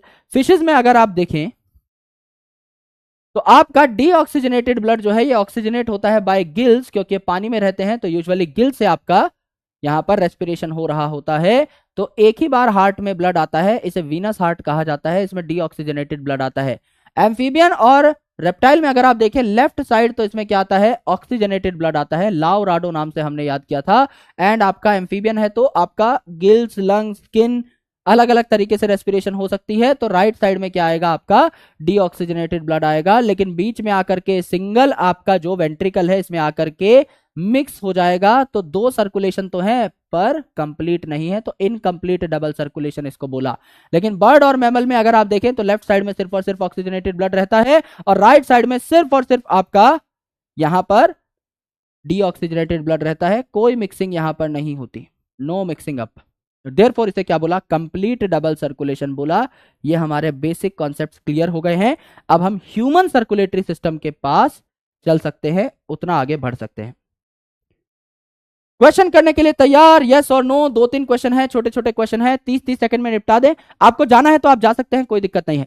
मैंने आप लोगों के लिए कॉकरोच का समरी लेक्चर बना दिया है, वो आज रात तक आपके पास पहुंच जाएगा। आप चाहें तो देख सकते हैं, कल देख लीजिएगा, परसों देख लीजिएगा, अगले हफ्ते देख लीजिएगा, that is completely fine. NCERT based मेरे माइंड मैप्स का हस्तलिखित नोट्स के साथ लेक्चर आ चुका है, आपको बहुत पसंद आएगा, आप बहुत प्यार करेंगे उस लेक्चर को, तो उसको आप देख लीजिएगा। बाकी अगर आप जाना चाहते हैं तो जा सकते हैं।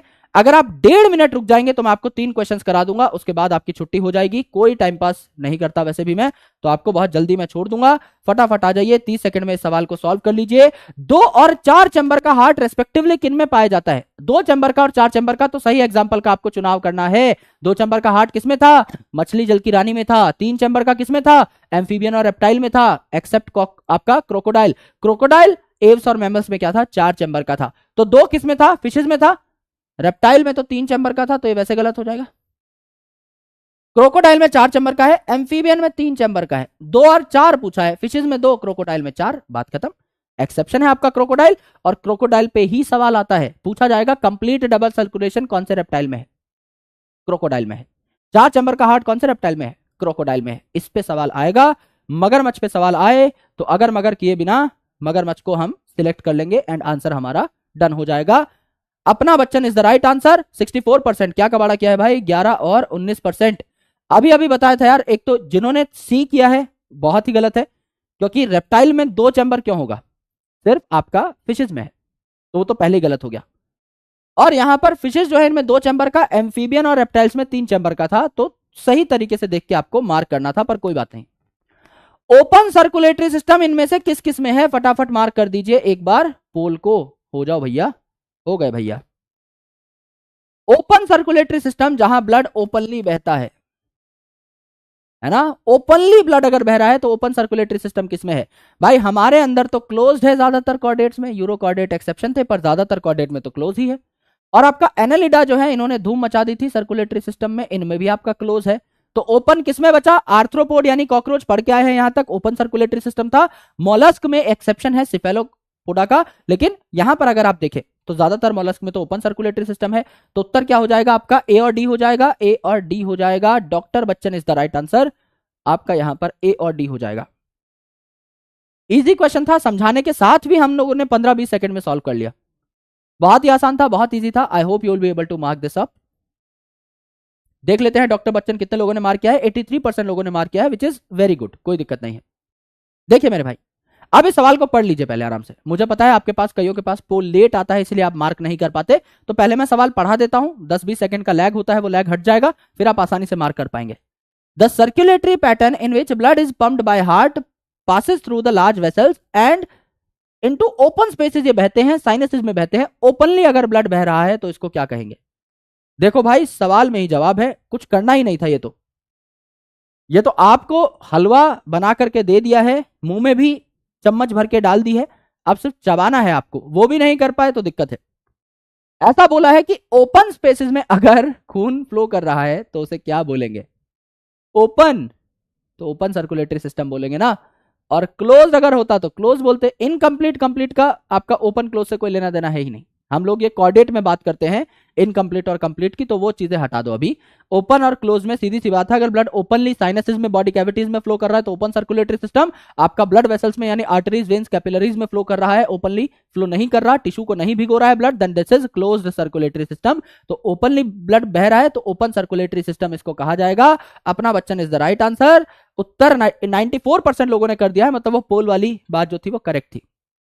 एक्टिव रिकॉल हमारा हो ही चुका है, ये आपका होमवर्क है, आप पंच से भी कर सकते हैं एज वेल एज मॉड्यूल से भी। Aadarsh, Manyata, Rishabh, Aditi, Samriddhi, Siddhi, Nawazish, Kunal, Shivam and Brajesh are in top rank. सबको बधाई, और जिन भी बच्चों ने आज कुछ सीख लिया है उनको और ज्यादा बधाई, बिकॉज आज हम लोगों ने बहुत मस्ती से चीजों को पढ़ा है।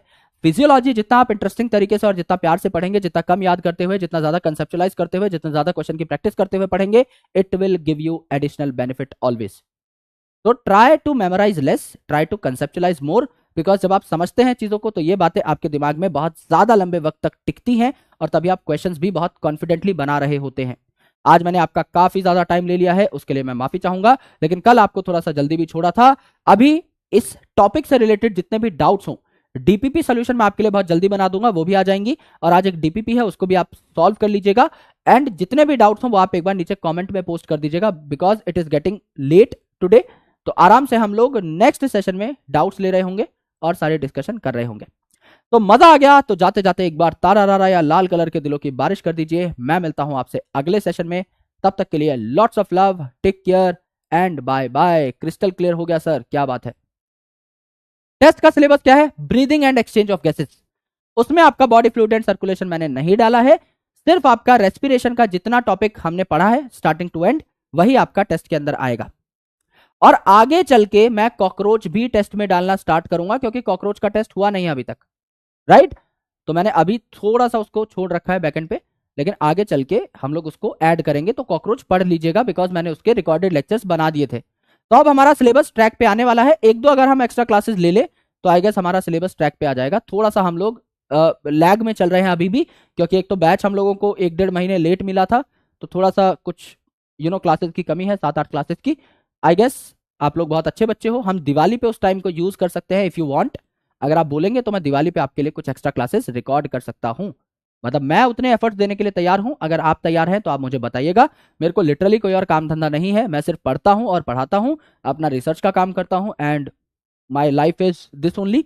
तो अगर आप मुझे बोलेंगे कि सर हमें एक्स्ट्रा क्लासेस चाहिए, हर हफ्ते चाहिए, आई एम रेडी, मुझे कोई दिक्कत नहीं है, आप बता सकते हो, and I will be taking classes, right. तो हम अगले सेशन में एक बार डिस्कशन कर लेंगे, राइट, और हम लोग आराम से इस चैप्टर को फिर कंप्लीट कर रहे होंगे। तो ये हमारा सेशन था और हम लोग आगे बढ़ेंगे। 3D एनिमेशन कल आपको हार्ट दिखाएंगे, क्योंकि दिल की बातें करनी है तो दिल की फोटो लेकर के आएंगे और आपको हार्ट दिखाकर हार्ट का पूरा स्ट्रक्चर समझाएंगे अच्छे तरीके से। ऑलराइट, चलिए, thank you so much, lots of love, जय हिंद। संडे को नहीं हो पाएगा यार, संडे को इसलिए नहीं हो पाएगा क्योंकि टीम अलाउ नहीं करती है, क्योंकि संडे को बाकी मैनेजमेंट के जो लोग हैं इनकी भी छुट्टी होती है ना, तो किसी और को डिस्टर्ब करना इज नॉट राइट। तो संडे को तो नहीं हो पाएगा। कुछ और है तो बताओ यार, कुछ और कर सकते हैं हम लोग। Sunday is difficult. संडे को अगर आप बोलें तो मैं रिकॉर्डेड सेशन जरूर लगवा सकता हूं।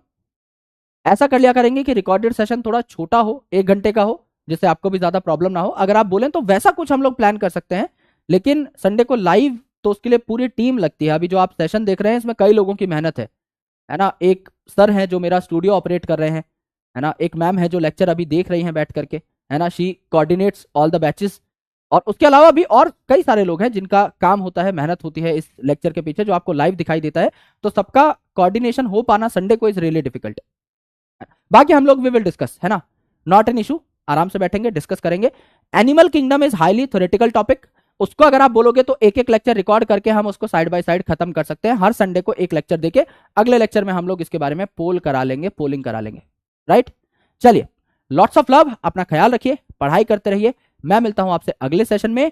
स्ट्रक्चर ऑफ हार्ट की डिस्कशन करेंगे और उसके बाद हम लोग डबल सर्कुलेशन की, ईसीजी यानी इलेक्ट्रोकार्डियोग्राफ की बहुत अच्छे से स्टडी कर रहे होंगे, रेगुलेशन ऑफ कार्डियक एक्टिविटी की स्टडी कर रहे होंगे और फिर बढ़ रहे होंगे अगले चैप्टर के through, that is excretory products and there elimination, यानी एक्सक्रीटरी सिस्टम को हम लोग पढ़ रहे होंगे बहुत डिटेल में। फिर लोकोमोशन एंड मूवमेंट की हम कैसे चल फिर पाते हैं ये हम लोग पढ़ेंगे। एंड देन आफ्टर हम लोग न्यूरल कंट्रोल एंड कोऑर्डिनेशन और केमिकल कंट्रोल एंड इंटीग्रेशन यानी हार्मोन्स की स्टडी करेंगे, जिसके बाद हमारा फिजियो पार्ट खत्म हो जाएगा, then biomolecules and then animal kingdom. Right, चलिए, बाय बाय, टेक केयर, जय हिंद। मिलता हूं आपसे कल, ख्याल रखो, पढ़ाई करते रहो। समरी लेक्चर आएगा आज कॉकरोच का, उसको देख लीजिएगा जब भी टाइम मिले। और कोई बहुत ही बेहतरीन डाउट हो, कुछ अच्छा डाउट हो जो आपको लगता है सच में आपको फंसा रहा है, उसको एक बार कमेंट सेक्शन में पोस्ट कर दीजिएगा। Alright, bye bye.